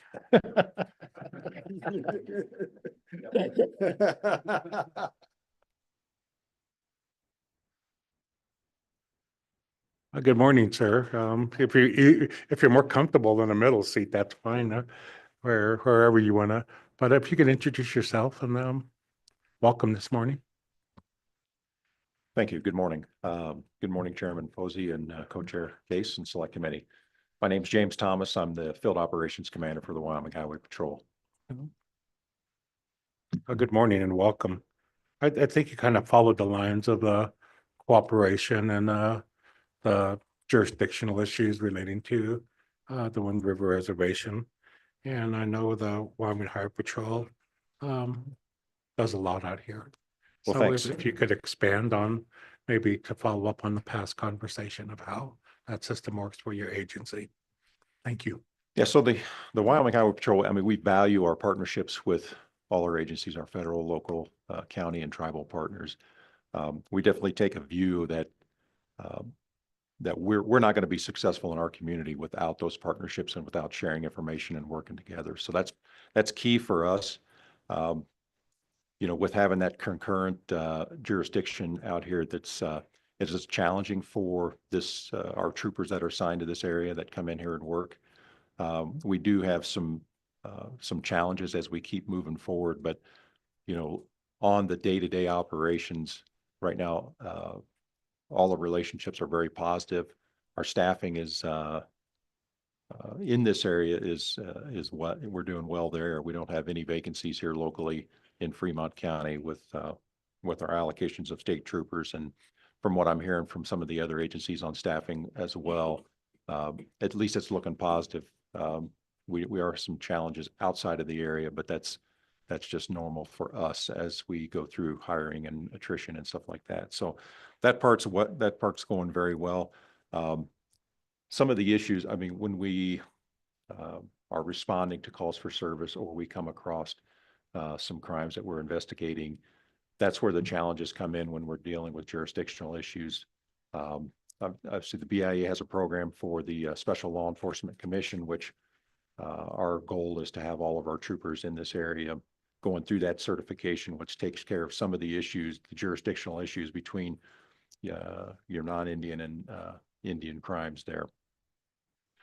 That process is not a streamlined process. It's very cumbersome to get through, and it takes a long time. Currently, you know, as far as the allocation of our troopers here, I only have a couple that still have valid certifications in that. So that's always problematic when we're trying to, you know, provide the best services we can for our community here. We've got some that are going through that process as far as getting either recertified or going through the initial training as we have new troopers come into the area. But from the information that I have, it's been a while since I've taken that training or needed to do that. But it's taking well over a year to go through that process, to go through the training course and then the background investigation and then actually get your certification. So in the interim, when we don't have that certification, we definitely rely on, you know, the BIA to come out and help us with that or take that case over. And in cases where we can't or we don't have that option, then we have to look for either other alternatives or, you know, just not pursue the case and maybe just pass the information on. So depending on how that goes, but that's one of the big challenges that we have. But the information that I got from at least my troopers in this area is the relationships are good and they work well together. You know, crossing, you know, the lines there as far as, you know, backing up the BIA on calls that they may receive and vice versa, where the BIA is coming out here and helping our troopers on these cases. So that part's going very well. I know we're really trying to rely a little bit more heavily on our technology and implementation of different aspects as far as what our troopers have available to them to help provide better investigations and some case closures there. So some of the things that we're looking at is, you know, you talked a little bit about, you know, drug trafficking into the area. We did place a narcotics canine up here with a trooper. So that resource is available in this area. When it comes to our serious crashes or fatalities, we do have our crash team that we are in the process of getting additional troopers trained specifically into those kind of investigations that they can help provide, you know, a little bit more in-depth investigation to bring closure to those cases. The utilization of drones, we do have those, and then on a larger scale, the Highway Patrol is getting, or at least as of recently acquired, an aircraft from YDOT there that we've equipped with some reconnaissance and surveillance equipment. So some of that's, you know, very new that we're still in the process of training some troopers to act as flight officers on that, tactical flight officers, so they know how to operate that equipment and utilize the communications on board that aircraft so they can pass information on to units on the ground. So that part's very positive. And then also with the implementation of some, you know, LPRs, license plate readers and stuff like that across the area that can help, you know, pull information where we're looking for particular individuals. I'm sorry, I didn't understand the acronym LP. Yeah, license plate readers. Oh, license plate readers. Okay. Yes, thank you. That's why we have the new plates, right? That's correct. So all in all, I think things are going very well when it comes to jurisdictional issues. Some of the challenges that at least have been expressed to me is it always comes down to communication, whether it's communication breakdown or misunderstandings. And a lot of that on our end is maybe just with the court process in the tribal courts or tribal prosecutors and versus that communication with our troopers. Some of the frustrations that have at least been expressed as maybe a misunderstanding of why cases are dismissed or late communications of court appearances, which don't really help foster that case. You know, usually you run into a dismissal or something like that when a trooper is notified late. And so just trying to work on, you know, bridging that gap a little bit and trying to figure out what where the disconnect is. And if that's something that the State Patrol can take care of and improve, then we'll do our part to do that. As the special agent there mentioned, you know, it's always our responsibility to bridge that gap as far as building trust within the community. And I've heard that from my troopers as well, as far as community support for their activity and for what they're doing. And I think it's incumbent upon us to do the outreach, to, you know, be involved in the community, to demonstrate professionalism and our actions, you know, be beyond reproach. And that's just our responsibility. So anything that I can answer, any questions that I'd be happy to answer. Yes, you know, if you could explain SLEC card and what that means to, you wrote in your report that there was some frustration, and that's been an age-old issue of outside agencies being able to get that credential to do, to be covered in liability for response to some reservation incidences. So could you explain that SLEC card just for the rest of the committee here? Yes, so that's kind of a cross deputization training that state law enforcement and local law enforcement can be involved in that as well. But that's through the Bureau of Indian Affairs, where we go through. Can you all hear him? Can you, I wish you Yes, pull that a little closer. I'm sorry, and the people are online too. Okay. It's not that you're soft-spoken. Thank you. All right, thanks. So they can go through this training here with the through the BIA to start that process. And the training now is available online, which is a lot more accessible than it used to be in the past. You know, so it's a little bit easier to schedule. It's a little bit easier to attend that training.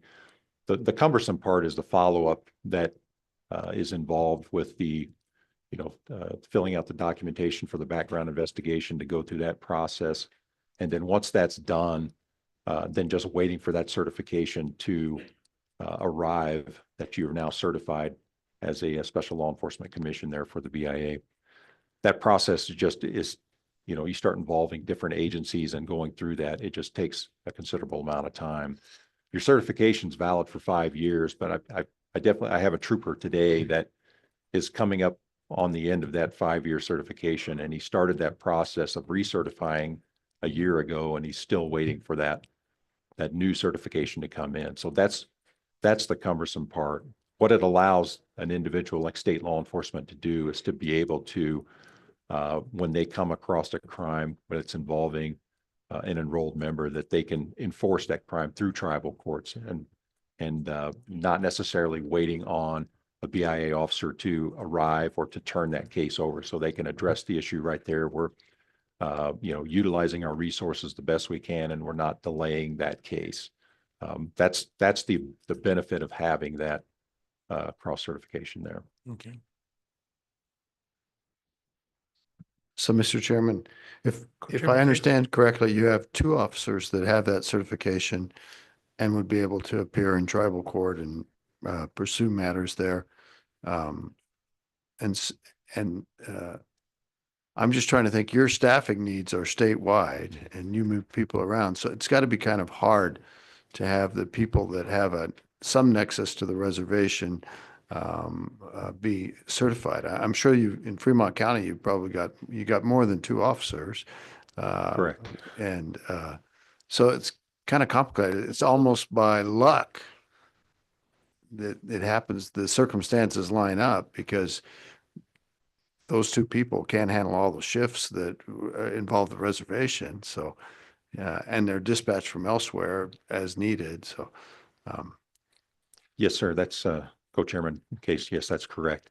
We have 11 troopers assigned to this area. I've got a number of those troopers that are in that process already, where they've taken the training, they're in the background, they're waiting for that certification to arrive, either for because their certification expired or they're new into the area and they've just went through that initial training. In addition to that, there are a couple troopers that are brand new to the agency, that are new to this area, that are still waiting to get into that training. So that process will get that started as soon as we can get them through their field training and then out on the road. That'll be part of that process. In addition, we also, if we have individuals that routinely come into this area to work, whether we do some kind of, you know, special detail, whether that's an interdiction detail or a crash team or something along those lines, we go ahead and try to get that process started for those individuals as well, knowing the fact that they're going to be coming into Fremont County and working on a routine basis. But you're correct, that 2 is not a lot. thank you, Mr. Chairman. Thank you for that. Thank you. And this is, our sheriff's department, for example, doesn't avail themselves of the same capability. They could possibly, I assume. They could be Yes. certified, but I'm wondering if they do or don't. I'm not aware that they do. And I don't know that you would know that. Yeah, I do not have that information on whether Yeah. they do or don't. Thank you. One more question is, does the SLEC cards do they hinder response if is there hesitancy in terms of helping to respond on reservation? No, the trooper will respond regardless. If there's a call for service, they will respond out here. It's once they get on scene and the scene stabilized and they need to determine, who the victim is, who the suspect is in a case, or if it's just a routine traffic stop, identifying the person and then determining which course of action they're going to take. And if it's to the point where they need to call in other resources, then they'll reach out and make that request. And it's really just based on timing or as far as availability, whether somebody's going to be able to respond from another agency. That's very good to hear. I know Area Director Shakespeare and I created a interagency law enforcement group way back in 2010 or 9, and that is still going yet. It's hosted at the Central Wyoming College, and the process I hear is they'll help each other out.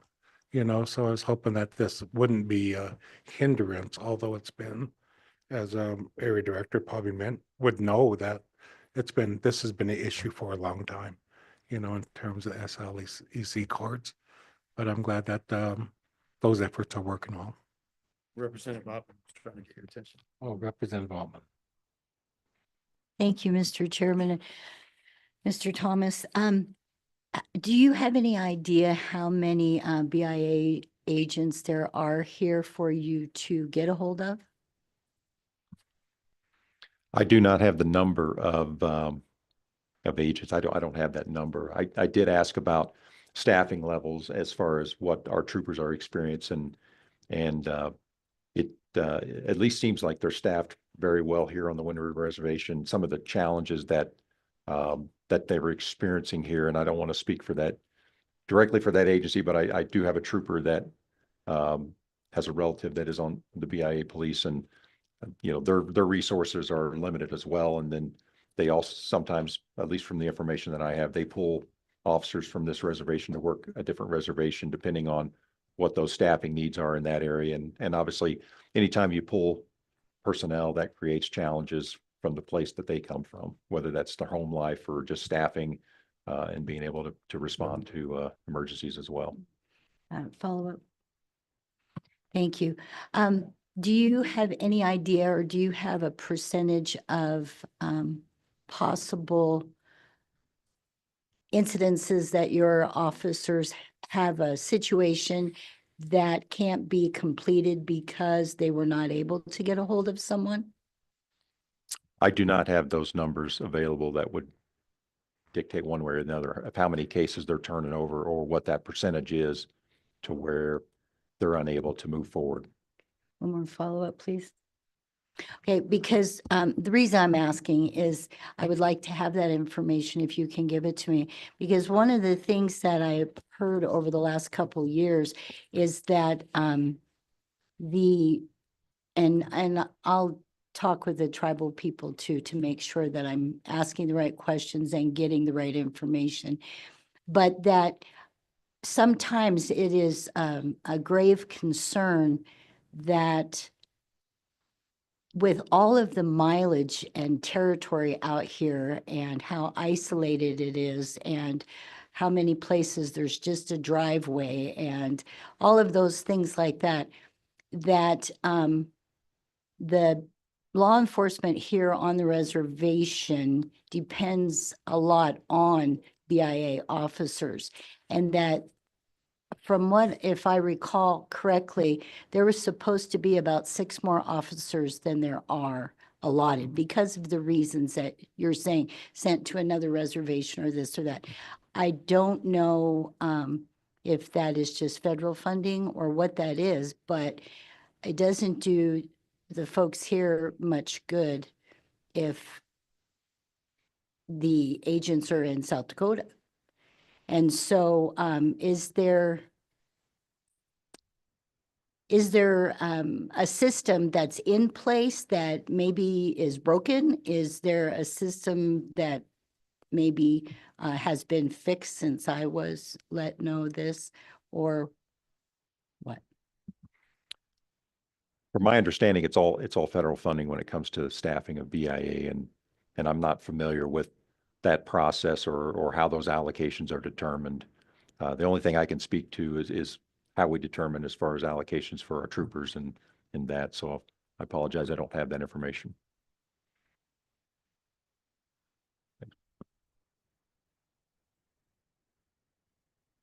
Chairman Case. Yeah, and I think we can get more of that information. It's gone both ways, of course. We know that we've brought in extra officers at times to work in Fremont County, and you remember the surge and things like that. So, but it's such a vast area, and the population centers are kind of small and in different places than the vastness of Fremont County and the vastness of the Wind River Reservation. You could have 10 officers on duty one night for the BIA, but they are tied up in things elsewhere, and there's nobody at Crowheart, for example, and there's nobody that can get there very fast.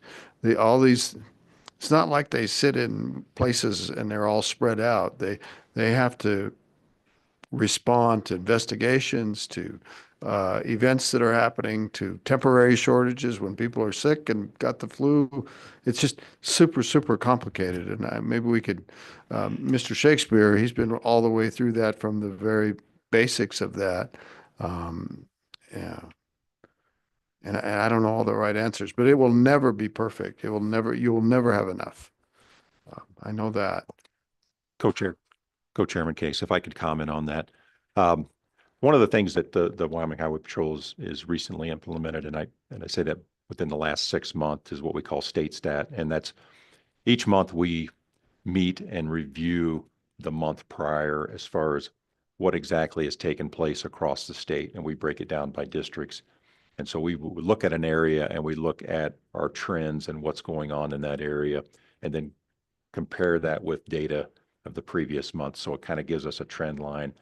What our hope is as we move forward is to be able to utilize that information and staff accordingly and look at where our problem areas are based on our data, and have our troopers in those areas, conducting enforcement operations, and then also, extrapolate that out, day of the week, time of the day, and what we're seeing over that historic period. So that's how we're moving forward to try to utilize that information better in the future. Even though that we know that we have a limited number of staffing in each area or each county across the state, it's what are we doing with those personnel, and how are we placing them out there as far as during the week and the time of day. So thank you. There's no more questions. We thank you for your information you shared with the committee this morning. Thank you for your cooperation with a very important issue on the reservation. Thank you. Thank you. At this point, is there any public comment on this subject? If not, we're going to take a 5-minute break. Co-Chairman Ware. Sorry, Chair. I might be out of line here, but my tribal health director got the wrong agenda. He had the draft, so he is here if you guys would like to talk to him anytime you get a free time. If you do, if not, that's fine too. I was just letting you guys know. I know he has a lot of state funded grants. All right. Thank you. We will take a 5-minute break. We'll come back and we'll hear from him, and then we'll move on to our last subject. Okay.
offer Dave Myers, Shoshone Tribal Health, some time here this morning.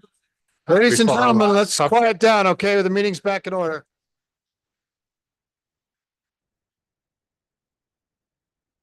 Thank you, Chairman. Welcome, Select Committee Chairman, Co-Chair. I wanted to, first of all, I was going off the draft agenda.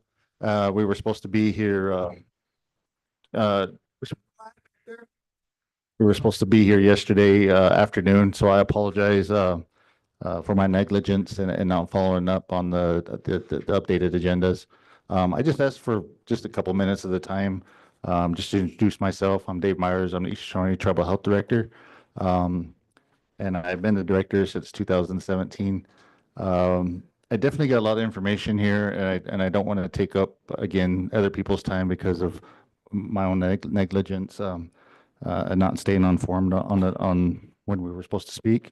But I just wanted to see, we got a lot of information to go over. We've been doing a lot of work in our community.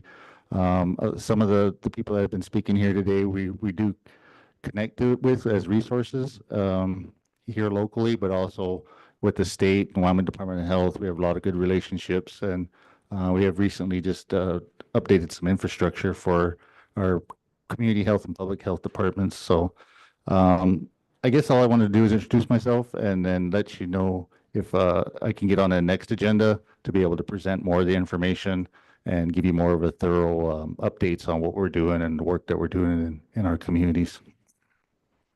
Thank you. Thank you, Mr. Myers. Any questions, comments? Co-Chairman Case. Mr. Chairman, thank you. I'm kind of confused, and so I apologize. This might be partly my fault, but I'm very interested in the 638 efforts that the Shoshones are undertaking, and how the successes and how things are going. If there's anything that the Wyoming Department of Health can do to help, that we can bring state government to help somehow. All those things are something that, it's a big step to go this way. And so, but I'm not sure I understand your role in that if there's two different things. And so I apologize. It's hard sometimes. And I've been around forever.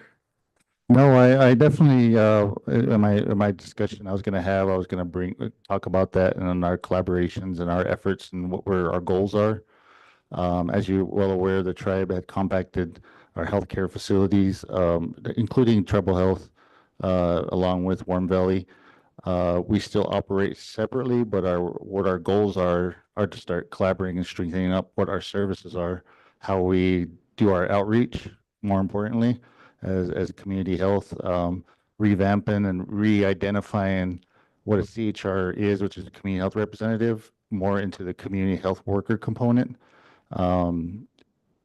What that means is, how do we find ways to make that a third-party billable service so that, one, we can train our community, and also start building a workforce in that community health component, to be able to provide those services.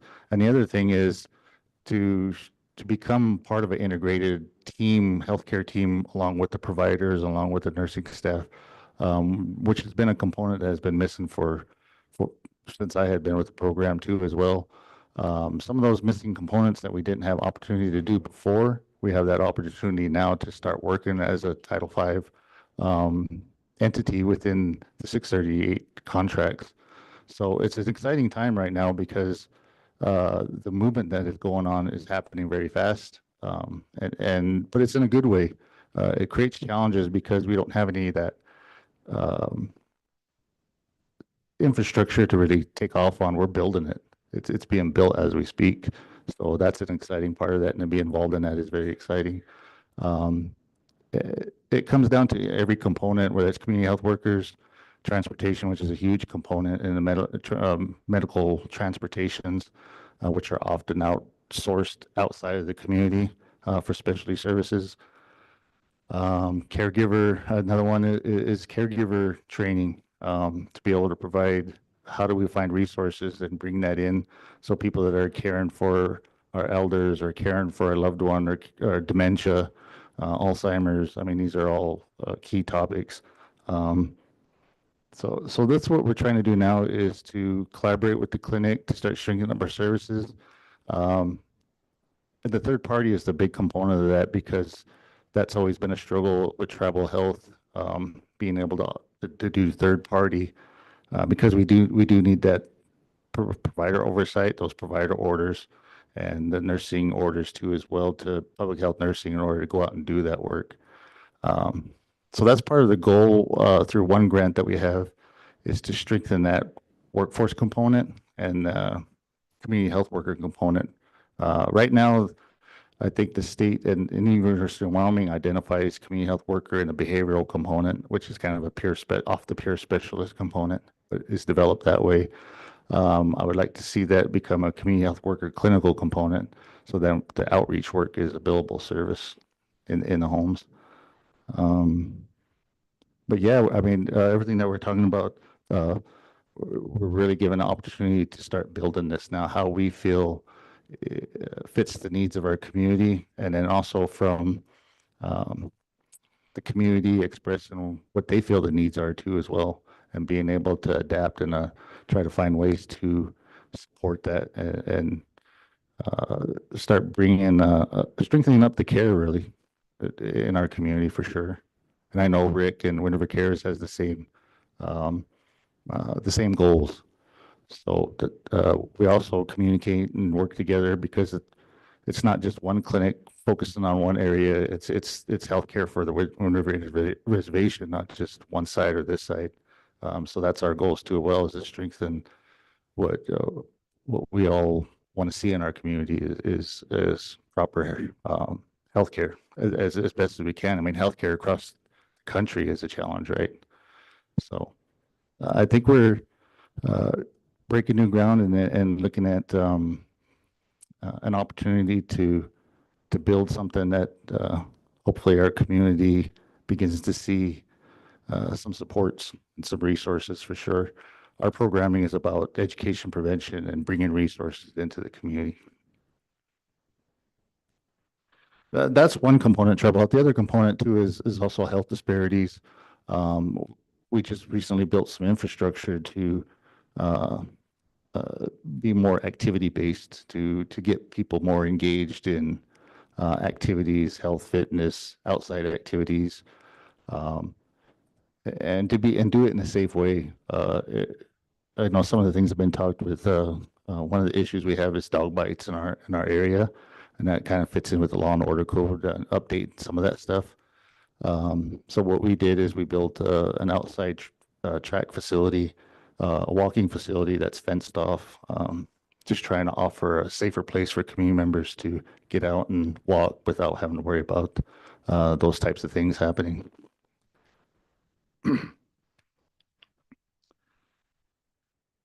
But yeah, I mean, if I get a chance to get on the next agenda, I can definitely really break this down and go through what our program really does, and the education and outreach, and then the programs within a program.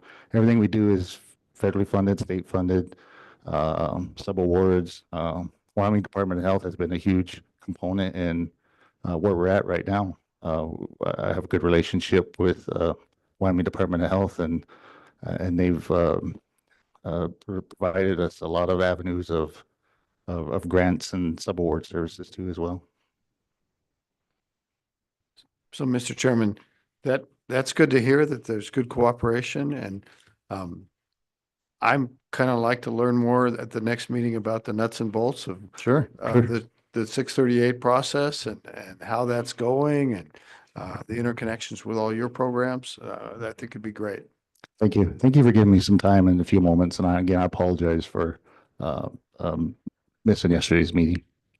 Thank you.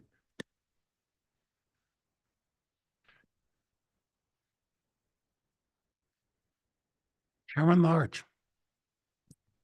Okay, again, Mr. Chairman, and then I know speaking in regards to 630 in our clinic, No, that was on July 1st of approaching almost a year now. When I got on council, it was very new to me, so I had to play a lot of catch up. I have Councilwoman St. Clair and Councilman Thayer that have been on the previous council. Our terms are staggered, so they've been in there for quite some time. So they've been at the start when when I got on, they just restarted the talks in 2019 to 6:30 our clinic from IHS. So, and then it was initially supposed to have been on April Fools. So, but Chairman St. Clair at that time, he said, we're not ready. So we pushed it back to July 1. So when we did that in July 1, but I just request that at the next select that I want our Warm Valley healthcare staff to be put on the agenda, and they can give you a 101 from all that for you to know how we did it. Because I know Rick Brandon, they 638 theirs, and they've been there for a while. So, and then also our joint venture. So, but there's a lot more to it, and I want to have that shared with y'all. So at least you get a heads up on 101 on it. So that's all I request. Thank you. We will do that, Chairman Large. Is there any questions or public comment? If not, we're going to move on to the next agenda item, and that's a MMIP update. And I guess it might be easier for several of you to come up here since it overlaps, and see how we proceed from here. Then, Ms. Chambers always has an entourage.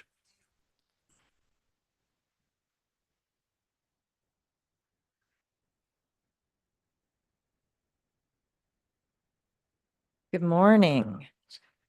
My name is Kara Chambers. I'm the Director of the Division of Victim Services within the Wyoming Attorney General's Office, and I'll just pass it down the line at first. Good morning. I'm Dr. Emily Grant with the University of Wyoming. Good morning. My name is Ryan Cox. I'm the commander with the Wyoming Division of Criminal Investigation. And good morning again, Leonard Carollo with the FBI. So Dr. Grant, I'm glad to see you here because I've only seen you on the Zoom. So it's good to see you. She's taking a port call. I'm sorry. okay. She's Well, here. however, and who wants to go ahead and proceed first? Thank you, Chairman Posey. I wanted to very briefly take a small privilege and kind of comment on the prior category, just since we have some newer members on the committee to sort of explain the role of my office and how I came to be here. But more broadly, I'm the Director of the Division of Victim Services, and we are a division within the Attorney General's Office. And our main function is to provide to pass through state and federal funding to all victim service providers in the state. Where that overlaps with the feds is that we provide crime victims compensation for all victims of crime in our state, including victims of federal crime. So any victim on the reservation statewide, it doesn't matter. It just happens to be within the borders of the state of Wyoming. To that end, there are counterparts in the federal government that were mentioned. For example, there are actually two, because they did just hire a new U.S. Attorney Victim Witness Coordinator. We have Vicki Powell, who's in Cheyenne. We have Heidi Mason, who's in Casper. And so those are the two with the U.S. Attorney's Office who would interact with victims of federal crimes. As having Vivian Swallow and Rachel Felter, who are with the BIA Victim Coordinators. And so those would also have overlap. And then Terry Nave, I think, is still solo, but they're trying to hire a second position for the FBI Victim Coordinator. And I just know that came up earlier, and I just wanted to let you know that sometimes the state our office can interact with victims of federal crimes on certain matters. And so I just wanted to let you guys know that was a function of our office as well. So with that, I did have some information on elder abuse, but I won't derail this too much. So for many of you who are aware, in 2019, the governor established the Missing and Murdered Indigenous Persons Task Force, and I have been honored to sort of spearhead that operation on behalf of the state government in conjunction with both tribal councils and various stakeholders. One of the interesting dynamics with being that we're with a state entity and state office, and of course this touches and concerns two different sovereign nations, is that balancing act of being there to support the endeavor, to try to leverage what resources the state may have to try to develop these reports. The most recent update, which you have received and will be more the focus of Dr. Grant's testimony. But those are the sort of things that we have done. So more recently, we had a virtual meeting. We've tried to have as many as 2 to 4 meetings a year. Honestly, after we got started in 2019, we had some great momentum, and then 2020 kind of happened and we went virtual, but we were still able to do a lot of great things. And in 2021, for those of you who might not be aware, we had our very first statewide report on missing and murdered Indigenous people, which is available on the Division of Victim Services website still, which was one of really the first in the nation to do a really comprehensive assessment of that issue. We were also able to support the development of the film Who She Is, which has recently aired on PBS nationwide. And if that's something that you haven't seen, I would encourage you to try to find a screening of that, because we're quite proud of the work of that. And that highlights victims from both tribes on the Wind River. Also, every year since 2020, Governor Gordon has proclaimed May 5th Missing and Murdered Indigenous Persons Awareness Day, and I believe he was able to present a copy of the signed proclamation to each tribal business council this past May. So that was very exciting.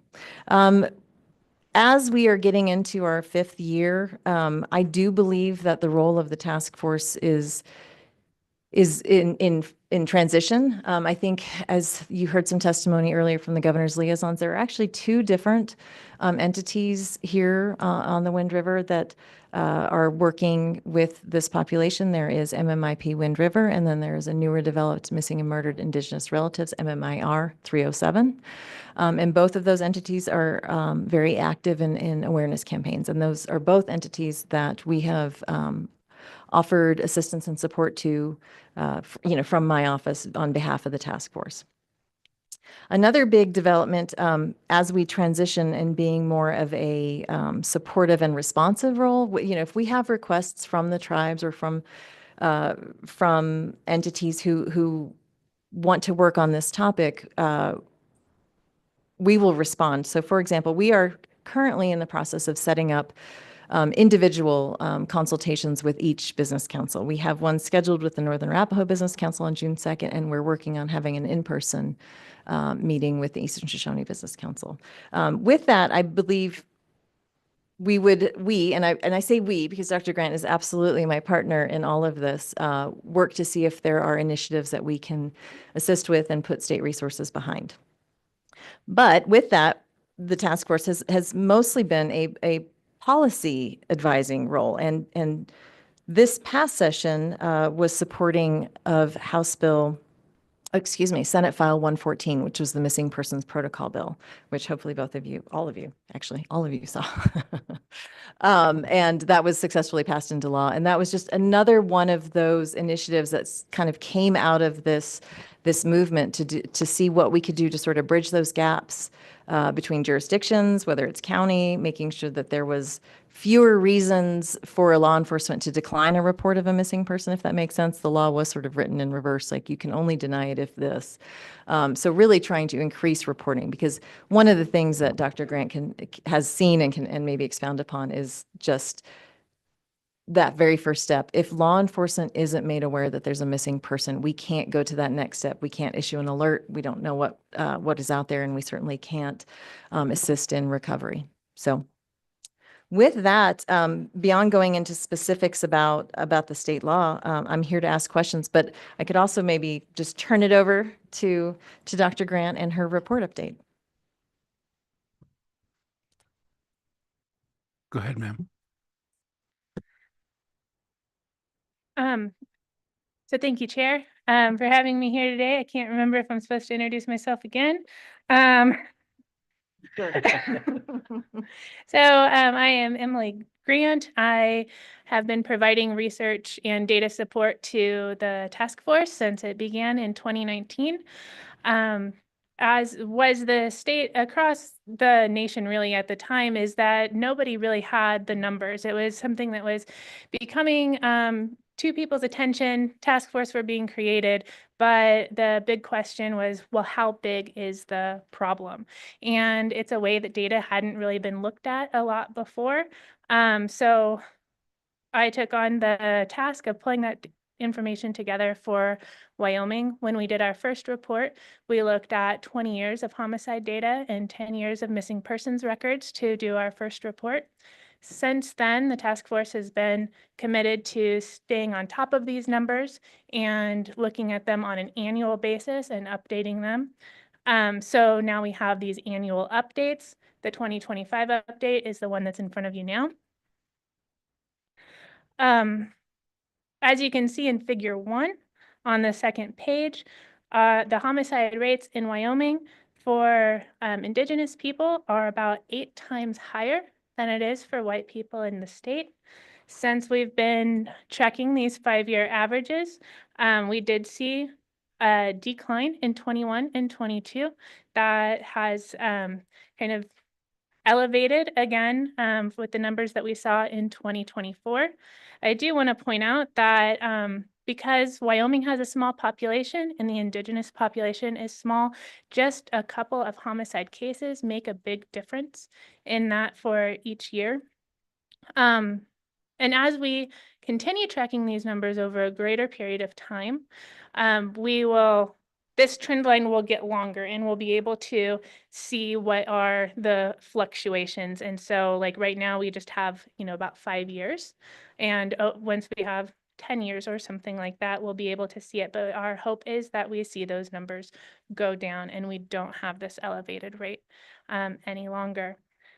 So in figures 2 and 3, we look at the homicide rates for females and males in the state, and it's following that similar pattern there. So the rates for both Indigenous females and males are higher than their white counterparts in Wyoming.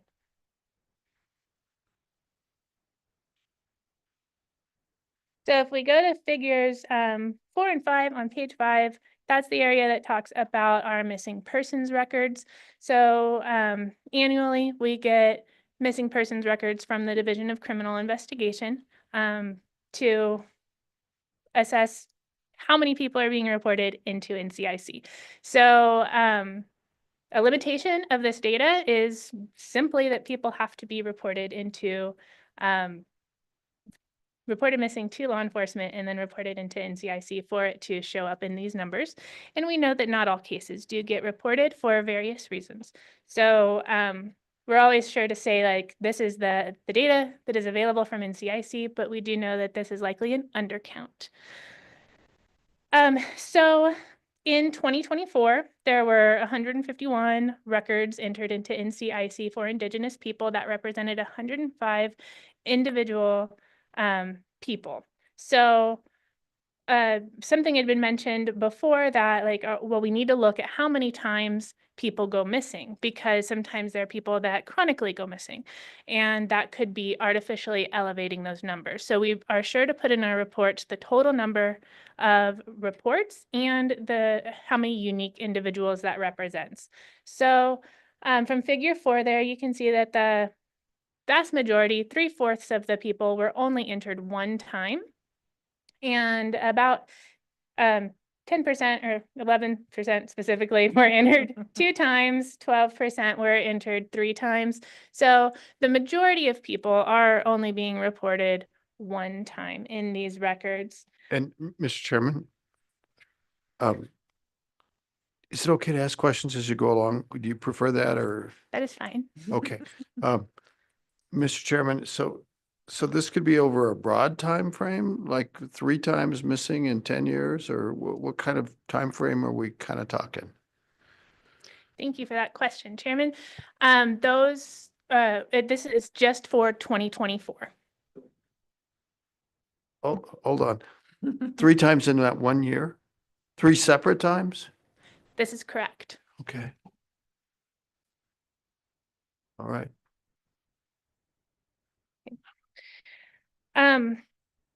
So looking at all of the NCIC records for missing people in Wyoming, Indigenous people made up about 19% of those records in 2024. So in terms of state population, Indigenous people make up about 3%. So if all things were level, we would expect to see 3% of the records be for Indigenous people, but because they are 19%, that's a disproportionate impact. They are more likely to be reported missing than other people in the state.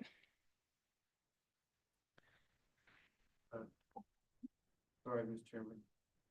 Chairman Case. I'm so sorry. When you say reported missing, it's interesting that, I think I understand exactly what you're saying, but there probably are people that go missing that aren't reported. And maybe some of the repeat offenders, they're just like, and offender's not the right word, but the repeat events, people quit reporting them because that's their behavior. I mean, I've got relatives like this, that they will disappear, and you don't hear from them, and then you get upset, and you look for them, finally find them, and they're at Joe's, or they left here. So I'm just trying to understand the nexus here. It's a broad thing. That's kind of like that in some instances. Do people give up reporting, I guess, is one way. Because if they give up on the chronic going missingers, they don't even bother. Well, he's disappeared again. Then they're not going to be in the statistics as being reported. Can you help me with that? Yes, Chairman, that's correct. This, like I had said, the limitation to this data is that it's relying on cases that are reported into law enforcement and then go into NCIC. So when cases are not reported, we don't have these numbers here. So we always say that this is likely an undercount, and the true numbers are actually higher. While we've in the past have done interviews with family members and other stakeholders in the community, we know that there are issues with those same things that you were mentioning, that people might not report for a variety of reasons. One thing that had been expressed to me as one of those reasons is because they hadn't been taken seriously by law enforcement in the past. So that can be a limitation as well. I think there's a variety of factors, people's previous behavior being one of them. The hope that they will just come back and this isn't actually a missing persons case could play into that. There could be a lot of factors why someone might not report to law enforcement.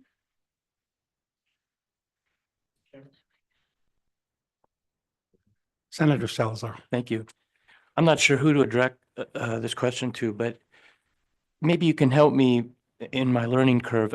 Are there typical MMIP similarities in cases? I know that each case is probably unique, but is there an overall reason why people go missing? Is there an overall classification of criminal similarities in these cases? And then is in the conclusion, are these MMIP cases concluded primarily with a death or with someone being found? Can you give me an overview, knowing that we're still dealing with a lot of unique cases? Thank you. Chairman, I'll take the final part of that one first. So in terms of like the conclusion to cases, so we get those NCIC records from the Wyoming Division of Criminal Investigation. And with each one of those records, there's a column that says if the case has been cleared. So a case can be cleared for a variety of reasons. They are found safe, they are found no longer alive, or you know, they're no longer missing for whatever reason. That case is then cleared. So if we look in the report, the figure 7, so I want to clarify that while there were 105 unique individuals reported missing in 2024, when we wrote the report, there were 3 Indigenous females and 3 Indigenous males who were currently missing at that time.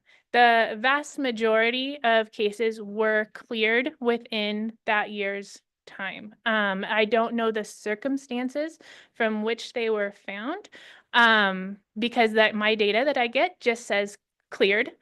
But from being familiar with the homicide records and the vital statistic records in the state, I would feel confident in saying that the majority of people were recovered alive.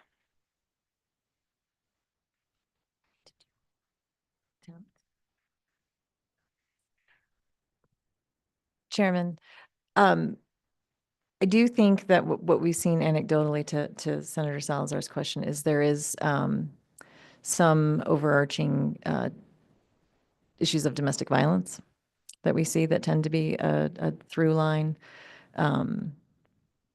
We do see these situations with chronic runaways with youth, with maybe some involvement with the juvenile justice system.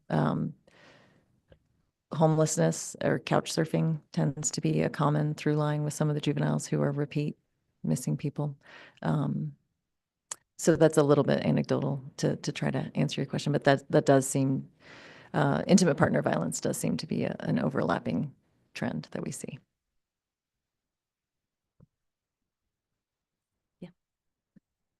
I got one question here is, I was looking at this report that you put together, and does age come into that equation in terms of, is there a certain age that's higher and lower or whatever?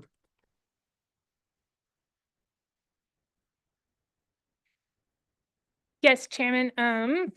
Sorry. On page 5 here, and the last paragraph of the text, the majority, 66% of missing Indigenous people were female, and most, 89%, were between the ages of 5 and 17 when they were reported missing. So definitely we have age and gender and things on all of this data. And one of our goals is to be really responsive to the needs of the committee, the tribes. If there is a way that we would like to display this data in the future, then we can definitely do that. Yeah, I was just wondering, there's missing and murdered. This is in relation to missing. Yes. So in terms of the murdered aspect, maybe we could clean up the report and provide more accurate numbers. Thank you. Absolutely.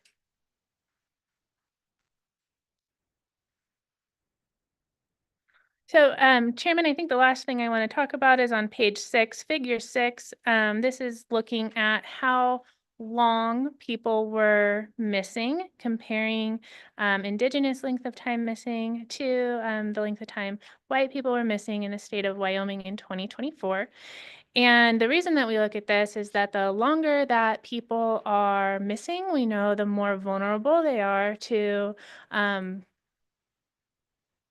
having ill circumstance, whatever that may be. We know human trafficking is an issue,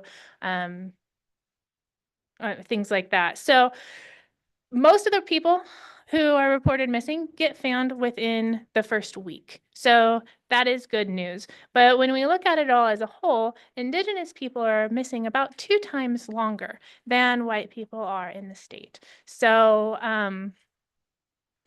that is a disparity. We want to see equal numbers, and the reasons for why it takes longer for a recovery. I don't know that. I can just show you these numbers.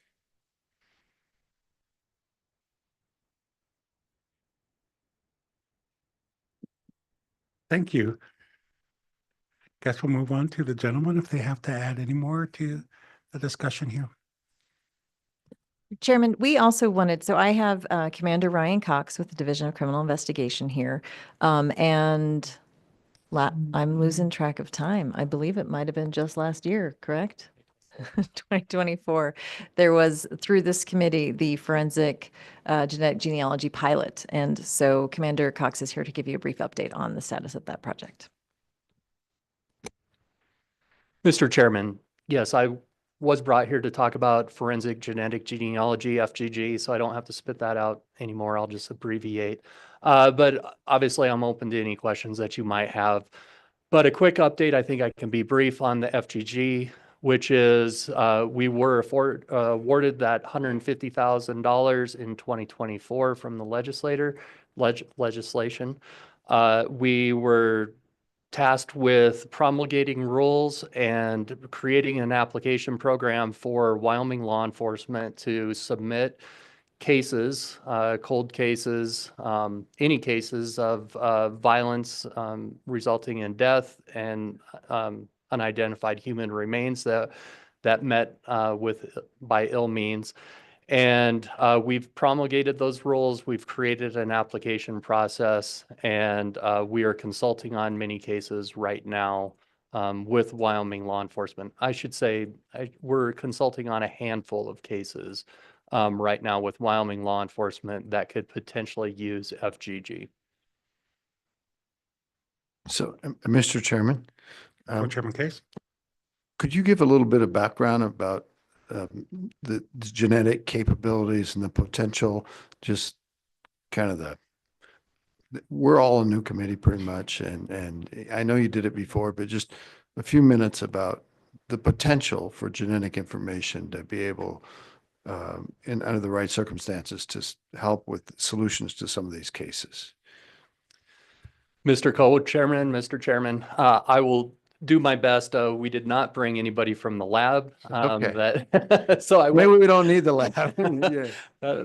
That's a good point. That sometimes gets over all of our heads. But I'll give you the basics, which is the use of DNA located on crime scenes to relate back to DNA that's in databases has been in place for many years.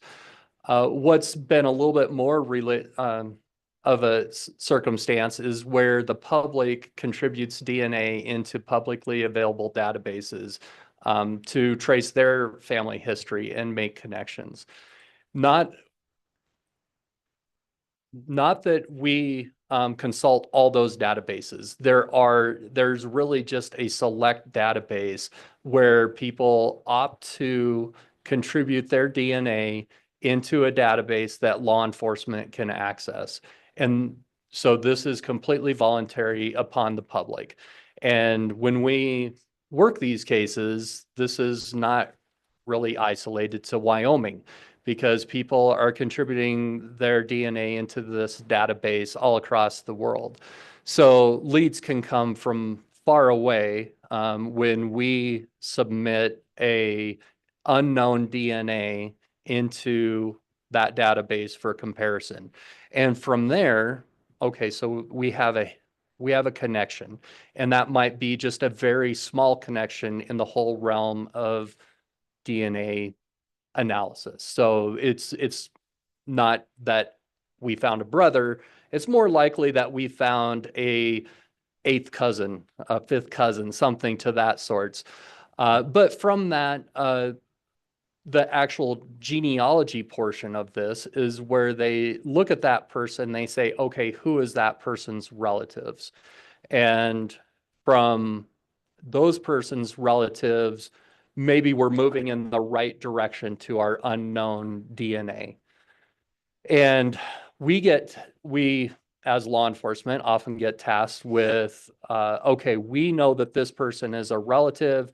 Can you go out and interview that person and collect their DNA and to start moving in the right direction? And so it's really the way this plays out is it's a series of steps, and you just keep moving closer and closer to that unknown DNA through different interviews and collections of voluntary DNA. We continue to move closer and closer to where we finally get to the person of interest in their DNA. And this is not a quick process. This is multi-steps, and we're often many, many months to make those multi-steps. That is, I think, the best explanation I can offer without being a DNA scientist. And then, so just, Mr. Chairman, to follow up, the legislature gave you $150,000 to pursue these connections, and it takes a long time to do it. And you mentioned that you said a handful. So kind of bring us up to date with that. Yes, thank you, Mr. Co-Chair, Mr. Chairman. To recap on something I didn't touch on is one of our tasks was to contract with a lab. So we contracted with Bodie, a well-known lab in doing DNA and doing forensic genetic genealogy. So we the process is really, because we're in Wyoming and we keep things really simple and we all know each other quite well. It works probably really well because when a representative from a law enforcement agency has a case that they feel they can use FGG on, it really just starts with a phone call and we talk through the case. Now, technically, and they will complete the application, but you know, we can figure out a lot about the validity of submitting that DNA into FGG right away. Just through the phone conversations. And, you know, I think every case, well, not every case, I should say, most of those cases, you know, Wyoming Crime Lab has already had some roll in, so we can simply open up our case file as well as the detective on the other end of the phone opening up their case file and looking at the samples that they feel might be worthy of submitting into the FGG program. Unfortunately, some of the things that we've ran into, I'll highlight one case that was out in Natrona County, where the sample that they wished to submit was just a small, it was a mixture of a sample. So the victim's DNA mixed with a small sample of an unknown DNA. And obviously, it's the small sample of the unknown DNA that we want to move forward into the process.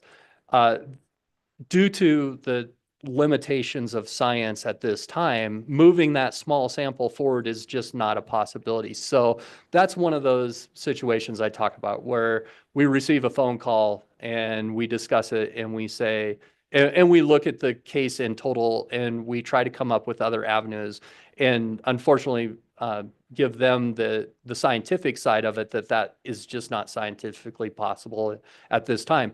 But in that case, we look at all the other evidence and we did come up with other avenues that we're pursuing at this time, saying, okay, let's look at this and do some DNA work on that item.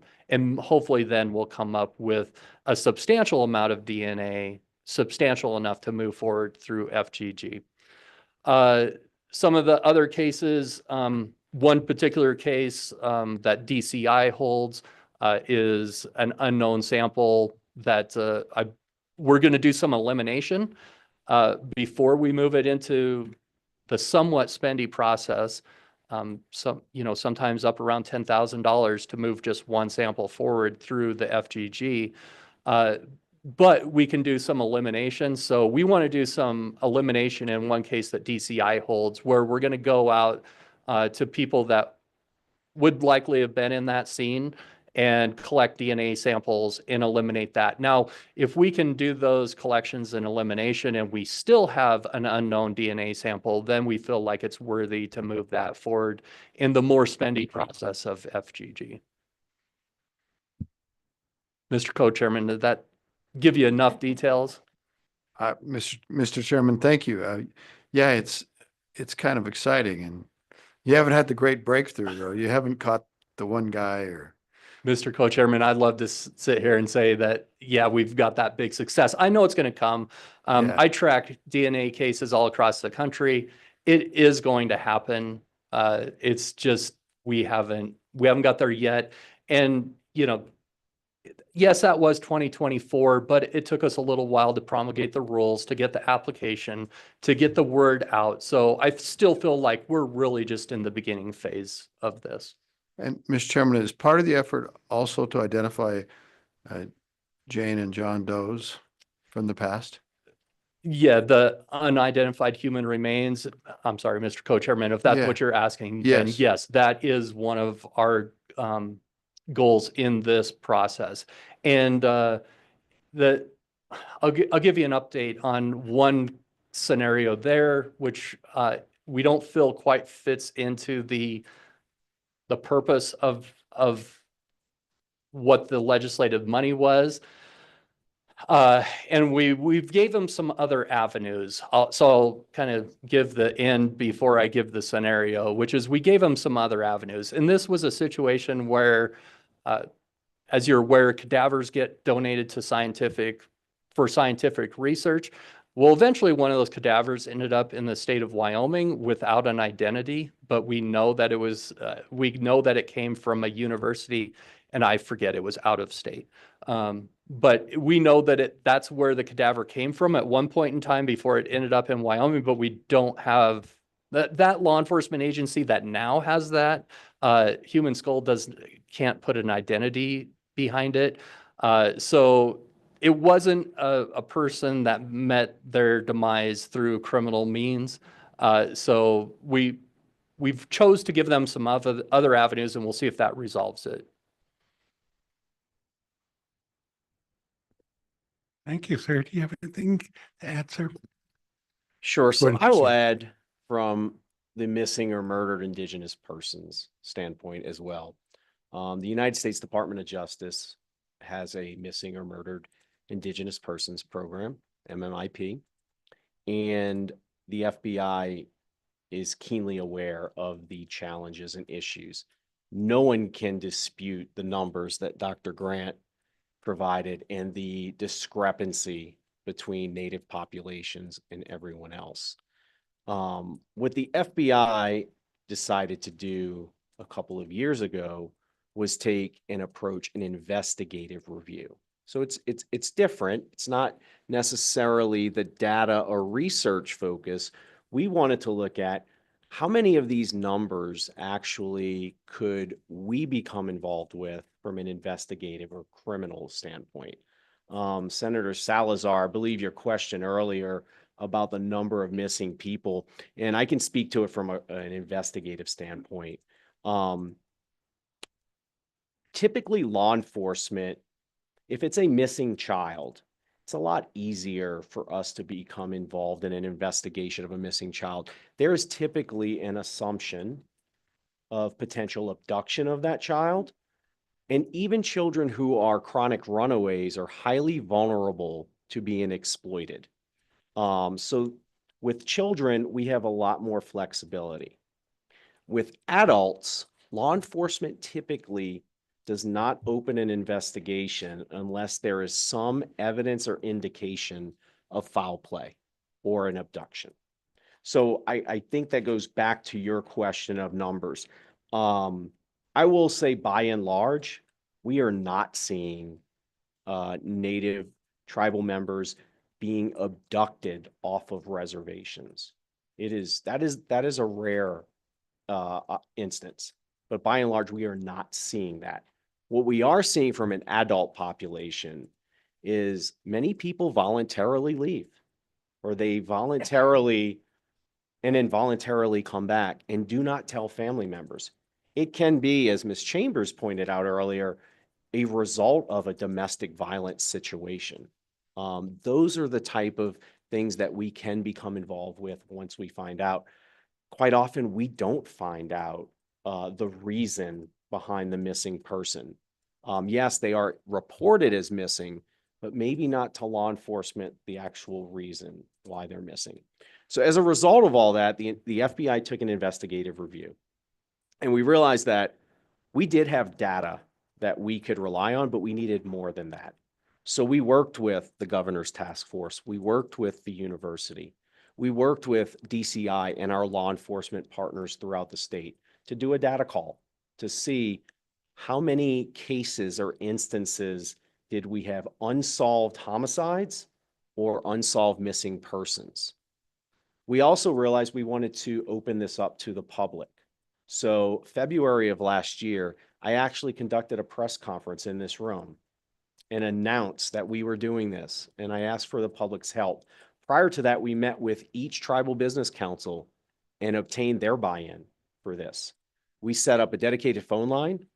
We set up a dedicated email address. We advertised it publicly through social media. We also conducted 2 in-person information sessions where tribal members were able to come forward and meet with us in person. Now, again, something I talked about earlier is lack of trust. We did not have large numbers of people coming forward. We also recognize that hopefully this was a way to start building bridges to the community and continuing dialogue. So we conducted our research and our data collection, and we did two things with it. One, we want to be transparent. So I don't know if you have copies of this already, but I have printed copies that I will leave. But we promised that we would produce this and provide this to the public. It's candid. It's not earth-shattering.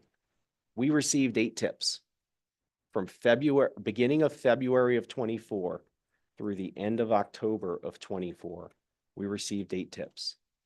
And what we did determine is every one of those tips had previously been investigated. None of them had ever been ignored. We also did a 10-year review of death investigations involving Native American victims in Wyoming, and we identified that gunshot wounds were the primary manner of death for those homicide cases. We identified that the majority of Native American homicides in Wyoming occur in and around the reservation and involve both Native American offenders and Native American victims. We identified that intoxicants were a major contributing factor in the death investigations that we reviewed.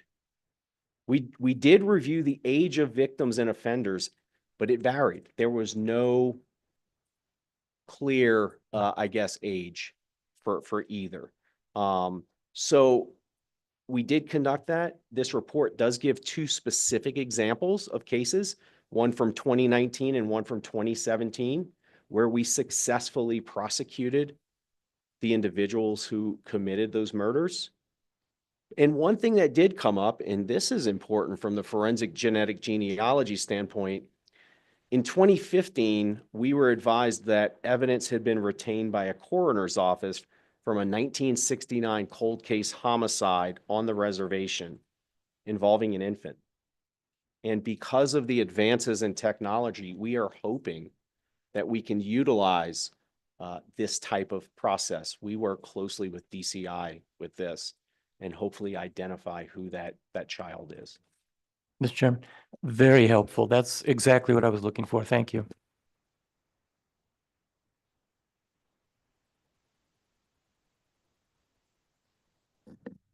I didn't catch that, Senator Sadler.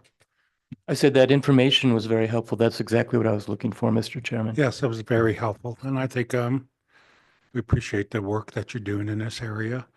It seems sometimes we get too much violence in our communities here, as you all know. And it's good that there's steps being taken to at least address and some of the victims concerned, like I mentioned earlier, the victim services, those types of things are very important to families on a reservation because sometimes they're just left out there, and then don't know what the follow-up is or what's going on. But it's very good information you shared this morning. And as for the committee, we appreciate that. Is there any comments?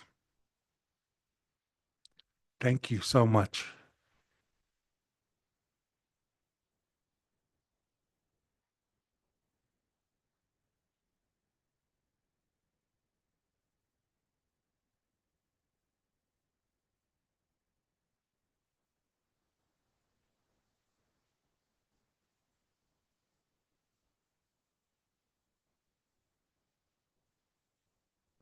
Okay, next is the tribal liaisons as well as Ms. Wildcat.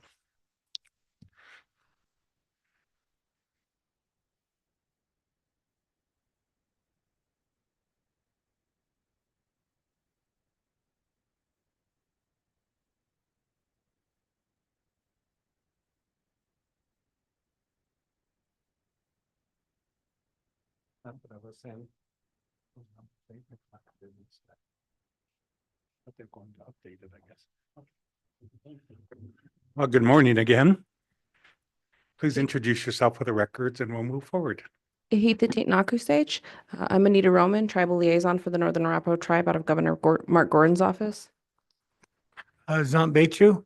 I'm James Charles, Tribal Liaison to the Eastern Shoshone Tribe out of Governor Gordon's office. Dose, Christy Wildcat, the Northern Arapaho MMIP Treble Liaison. Okay, whoever wants to take the lead, you may proceed. I'll go ahead and take the lead. I'm really excited to actually kind of introduce Christy Wildcat. The Northern Arapaho Business Council appointed 2 liaisons. It's a volunteer position for 2 years to work directly with the state task force. And so they're just kind of hitting the ground running. And I'm just really proud. Also, Christy Wildcat was in college when she had reached out to Governor Mark Gordon's office in 2019 and asked for him to sign the original proclamation. And so the first march happened at the University of Wyoming when she was still just a sophomore, freshman, junior. I think I was a junior, yeah. A junior in college. So it's really proud. It's a really, I'm very proud to see this progress. So we were hired when we were brought into the governor's office. One of the first things that we were assigned to is to participate in the task force for MMIP, MMIW. And so missing and murdered Indigenous persons is personal for all of us here at this podium, as well as for Chairman Posey. And by that, I mean, I know 7 people personally that have been murdered. So this isn't just a conversation with statistics. This isn't just kind of books. I'm really glad that we have this data to support what we know already personally. So for the governor's office, we've tried to find ways to move forward and not necessarily kind of focus on any of those shortcomings or failings. And so we've tried to implement some trainings surrounding the community to help build that trust piece. So in the past, I implemented the original CATE training, which is a child abduction tabletop exercise training. And that came from Fox Valley. And of course, we had the Highway Patrol come out and they helped talk about all of the different alerts that surround the state of Wyoming. I don't want to talk about, the work that Kara and them have done. It precedes me, but the Ashanti alert is for the adults that go missing. Then of course Amber alerts, because Amber alerts in Indian country can get pretty confusing. The reality is that sometimes they don't know what jurisdiction it is. And so, I think it all came from Amber alerts in Indian country. It took 13 hours for an Amber alert to be triggered down in Shiprock a long time ago. So, so really just kind of making sure that we could work on that. So of course we did the childhood abduction tabletop exercise piece. And we've done 3 of those. And I'm going to let James kind of touch on it. I don't want to talk about that because he worked really hard on getting so much community involvement. I was trying to, bring people in, but of course I didn't have that Shoshone counterpart in the original part of it. So I had a lot of Northern Arapaho people there and I was like, okay, we have tribal members. And then he really was effective in getting the police presence there. And so that's the thing is we're moving forward at that. And I'll let him talk about maybe our future horizons, and then I'm going to give Christy the floor. But I'm just really proud of what is happening in a local level, face-to-face, on the ground, and we're not giving up. Good morning again. I'd like to just talk a little bit about, our Amber Alert trainings. We've had a couple of them already. The first time we had part of the county, some of the Lander Police Department present, no BIA. The next time we had full of BIA and none of the others. So maybe the third time's a charm. So we'll be reaching out again. I and Anita will be reaching out again to Chris McGuire with the High Patrol. She's their coordinator. So we'll probably get with her and again, possibly Fox College again and do another Amber Alert. Probably Kate training again. Possibly CART. CART training is much larger and involves the training for that is like 3 days long. So it's I don't think I have enough time for that. So probably another Kate training. Again, this is this helps that multi-jurisdictional where you can get all of the law enforcement agencies within the county and the state together, FBI, DCI, U.S. Marshals, and the whole shebang and get them to start collaborating more often and trying to bridge those gaps and cross them lines to where a lot of these that do get abducted, they once they cross there's so many different jurisdictions, so it is quite a lot of agencies get involved. So that with that, most of these alerts that go out, they are, they are multi-jurisdictional, and so it is a big thing to try and get these, these children get the word out there as quick as they can, and get these agencies to cooperate and get that child home. And with that, it's time for any questions on that or anything you might have.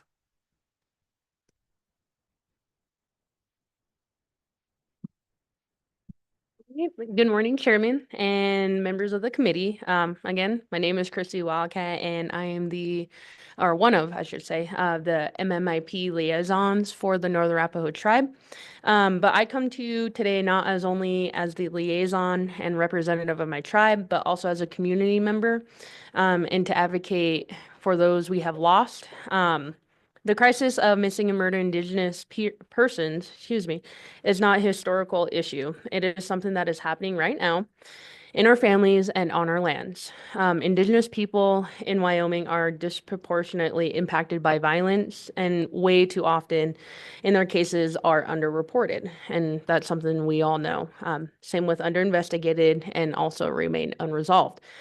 So as a MMIP liaison, I hope to work closely with the families, law enforcement, and other agencies to help bridge gaps within our communities, within communication, and hopefully this can help improve responses. But we can't not do this alone. We need continued support for tribal victim services, continual training for law enforcement, and meaningful partnerships that help respect tribal sovereignty and the knowledge that we bring to the table. We also require the continued access to the accurate data shared in real time so we can respond swiftly and with the full support of the state and federal partners. A helpful partnership between the states can also be positively impactful. So that's something that I hope to take on as liaison to build that partnership between hopefully Western states is where I hope to start. But this is just not a tribal issue. This is a Wyoming issue and a nationwide issue. So addressing it requires all of us and all the input that we can, take from different agencies and hopefully learn from other states and what they're doing. I know Wyoming definitely has taken the lead in some issues and taken on those roles as well. So I just want to thank you for your time, commitment to this critical work, and hopefully together we can build a safer communities for all of our people. Thank you. Thank you, Ms. Wildcat. Questions, Co-Chairman Case? I'd just like to compliment you. You're very articulate, and I know you're going to be great at this job. And look at something you kind of kicked off. You can kind of take credit for that.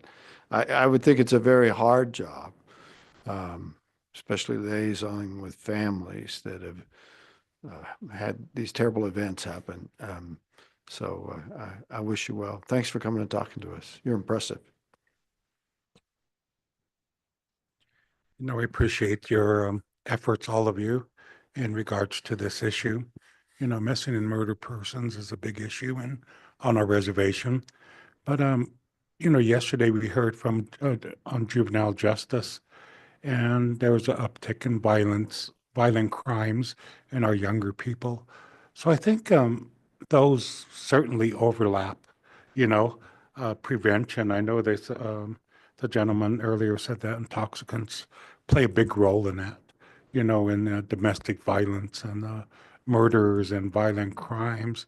So maybe there is a opportunity to bring our work, that aspect, into this fold at some point. I know it's pretty specific in terms of missing and murdered people, but I think there's also the other side of them. Thank you. Chairman, I actually would love to touch on that.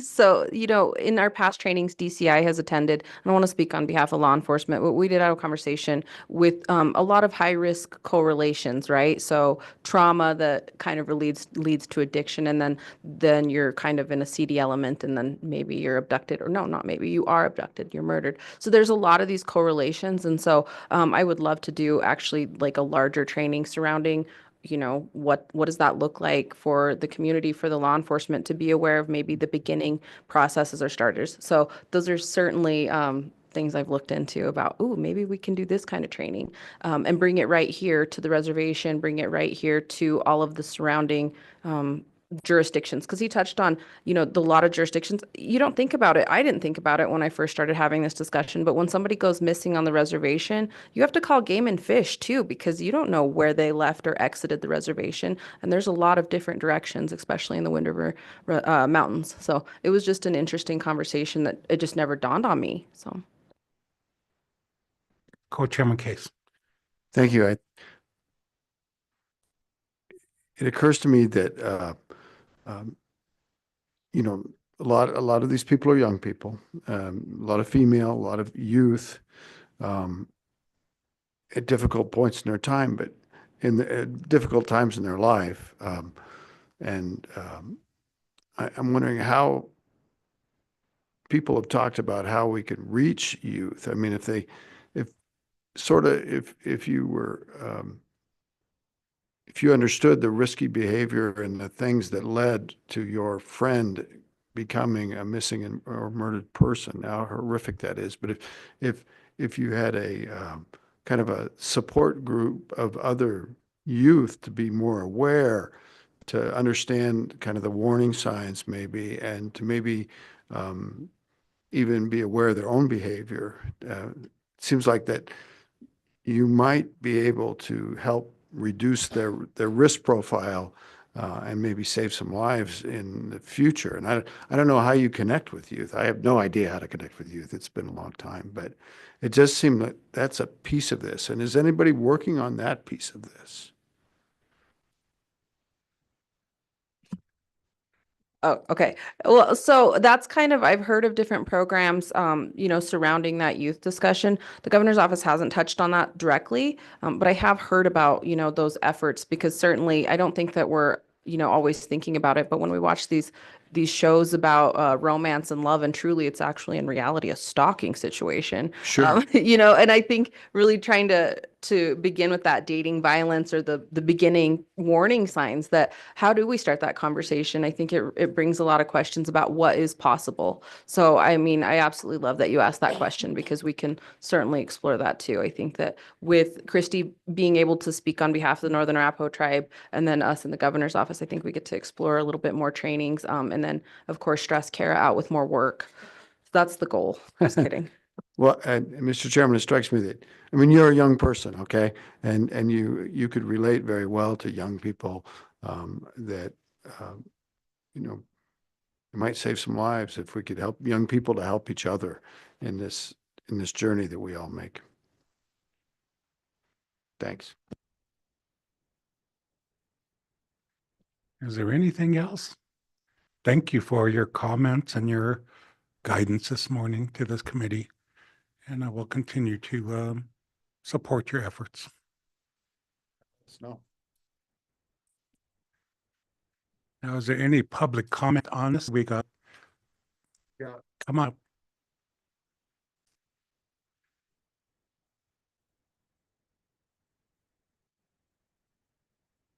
Please introduce yourself for the record, and we'll move on. James Thomas with the Highway Patrol. Brian Kent with the Highway Patrol Dispatch. So we just wanted to talk just a little bit about some of these alerts and kind of what our agency is doing here.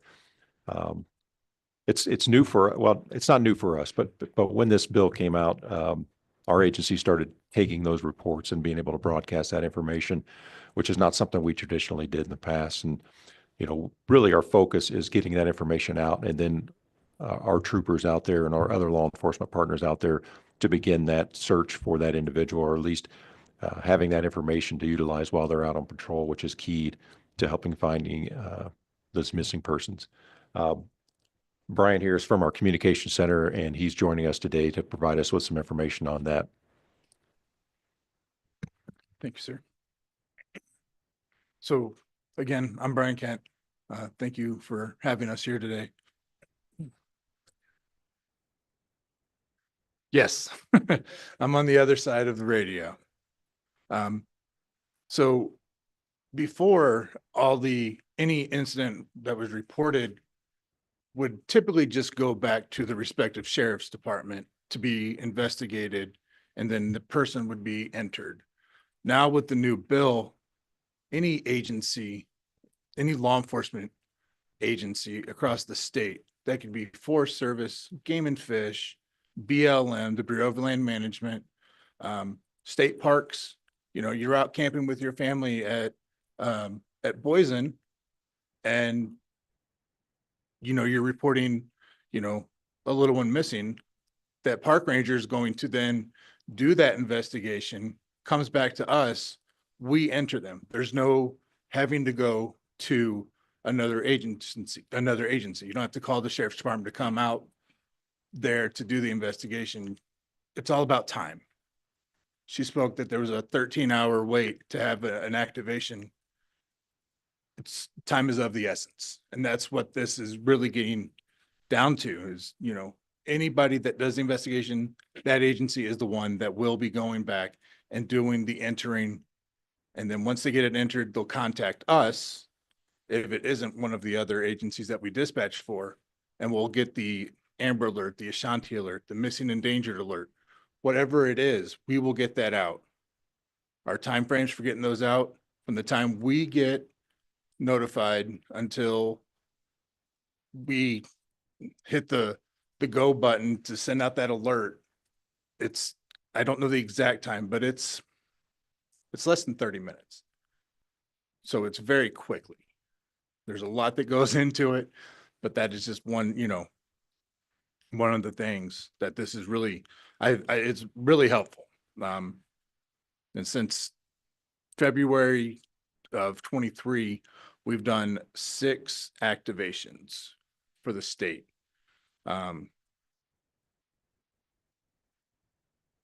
We've not had anything come from the reservation.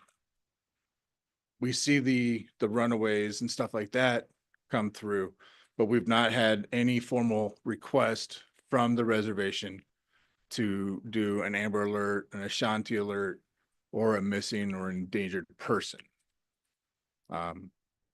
So it's out there. We're there 24/7, 365 days a year. We are always there to answer the call whenever it is needed, so that, it's not an issue. It's something that we're there and we were happy to do. We have people that are specifically trained in the activation. We call it Code Red is what the program, it's a Code Red alert that goes out. That's what hits your cell phones at 3 o'clock in the morning that wakes you up that nobody likes, but with the Ashanti Alert being so new, it's just over 2 years old now. A lot of people, we've had people call in and say, hey, I got this Ashanti Alert. What's wrong with my granddaughter? Because her name's Ashanti, and that just comes back to getting the public, getting the information out so the public knows. And if there's ever any questions, the Highway Patrol, we're there all the time. Feel free to call in and you can talk to, Chris McGuire, like they had mentioned, she is the coordinator. I'm the co-coordinator. And if we're not there, we can get back to you. One of us is there pretty much every day of the week. So, Mr. Chairman. Co-Chairman Case. Thank you. It'd probably be really useful if you were to, this is a new committee, to explain the difference between the alerts and the Ashanti Alert is new. A lot of that came out of this committee, some more work that we did. So maybe explain the differences, and it would help the public too, because people are online too. Absolutely. So the 3 different alerts that we have the Amber Alert. This is the nationwide. Everybody knows the Amber Alert. So this, the criteria, there's 4 criteria that are met for the Amber Alert. First, law enforcement has to do the investigation. They have to verify that the child has been abducted. And by child, 17 years of age and younger. Then there has to be a reasonable suspicion that the abduction of the child, that the child is in danger of serious bodily harm or death. Then the last thing for these is we need enough descriptive information of the abductor, the child, a vehicle, especially for the highway patrol. That's the biggest thing. Having to, oh, it's a red Toyota Camry that has, duct tape around a window is going to be better than, oh, it's a dark colored car. Having this more specifics, but we can still go with a dark colored, but then there's more digging that goes into that. Once we have this information, then we do the activation. The next one is the Ashanti alert. And again, this is the new one.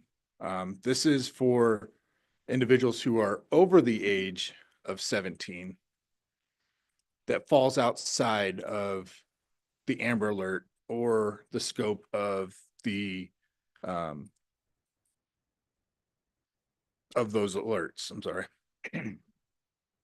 So with this one, law enforcement confirms that they've been abducted or there's circumstances that show or indicate that the person is in danger of harm, death, whatever, or that the person, maybe suffers from Alzheimer's, dementia, seizure, stroke, they don't have medication, falls into that as well.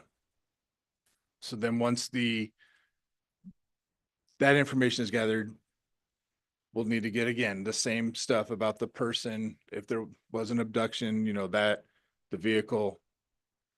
We don't have to have any vehicle information for the Ashanti alert. Sometimes everybody is like, oh, we need a vehicle. We need a vehicle. For this particular one, we don't need a vehicle. The Amber Alert, we need to know. The Ashanti, we don't. We have it 1,000% better. Then the last one is the Missing Endangered Persons Advisory. This one you don't get on your phone. For other two, you will. This one, it's unexplained, suspicious circumstances, involuntarily leaving, maybe in danger for various reasons. Medical falls into this one as well,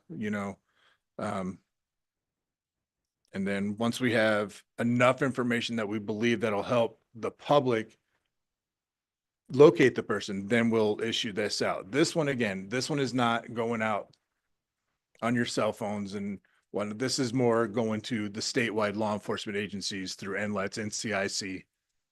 The databases that, go out for that. As far as what we do on the highway patrol side and dispatch, once we have these are aired every hour for 24 hours, and then once every 12 hours after that 24 hours until the individual is located or reported back to us as being located. So I hope that kind of answers your question, sir. Mr. Chairman, that was perfect. Absolutely perfect. And then in your testimony, you indicated that you had not had any alerts originate from the Wind River Indian Reservation. That is correct. So I wonder if we could talk about that for a minute, Mr. Chairman. Is it because there weren't any to be noted to go? I don't think that's true. So is law enforcement not aware of the capabilities, or is there something we could do to help with that process of connecting better? Maybe our liaisons or the governor's office, or I'm just reaching here. Is there some kind of a problem we could work on? Thank you for the question, Mr. You Chair. bet. Or co-chair. So we have completed 4 different trainings with the reservation on all these alerts. We've done 2 Amber Alert tabletop exercises. And those included The first one was BIA, Marshal Services, Game and Fish, Fremont County Sheriff's Office, Riverton Police Department, the Highway Patrol, the FBI, and then we had community leaders from both of the tribes that were there.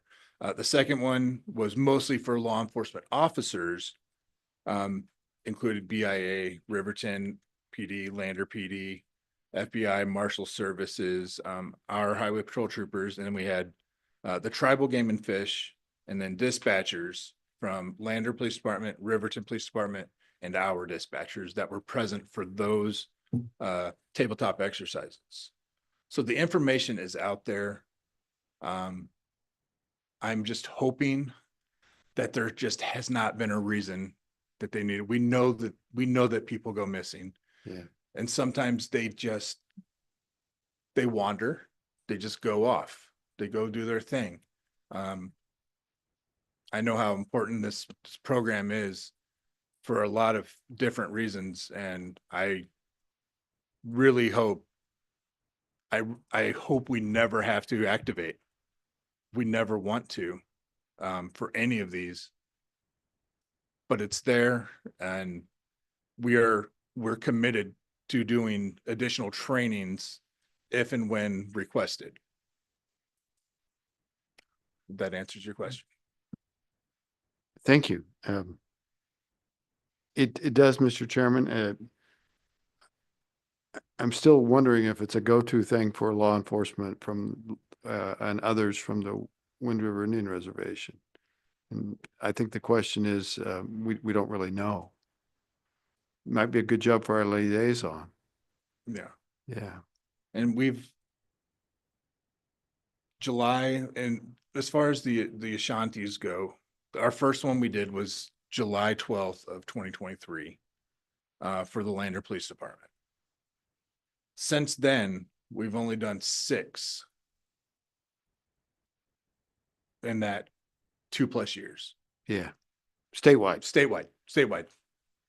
So it's, they're very few and far between, and we're thankful for that. Same with Amber Alerts, few and far between, and that's the way we like it.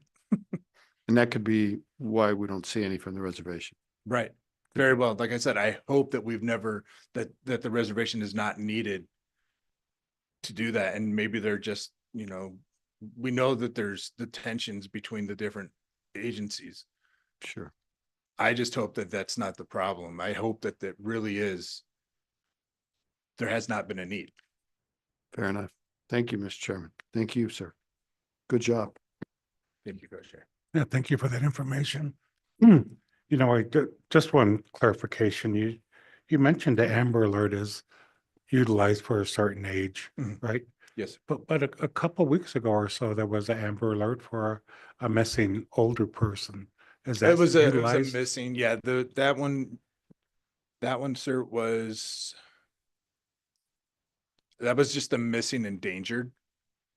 I think it was reported out of Lander or Riverton. Yeah. And and when they say like the repeat offender, so to speak, that gentleman, that was his second one in a month for that one. Okay, thank you for the clarification, and You're welcome. thank you for the information you provided this committee this morning. Yes, sir. Thank you. Appreciate it. Is there anyone else on this subject, or is there any public comment? You guys drive safe going home. Law enforcement's out there and they'll catch you.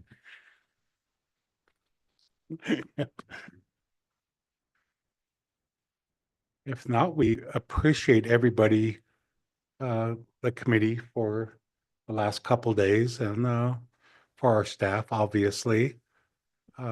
Hopefully they hit some good restaurants.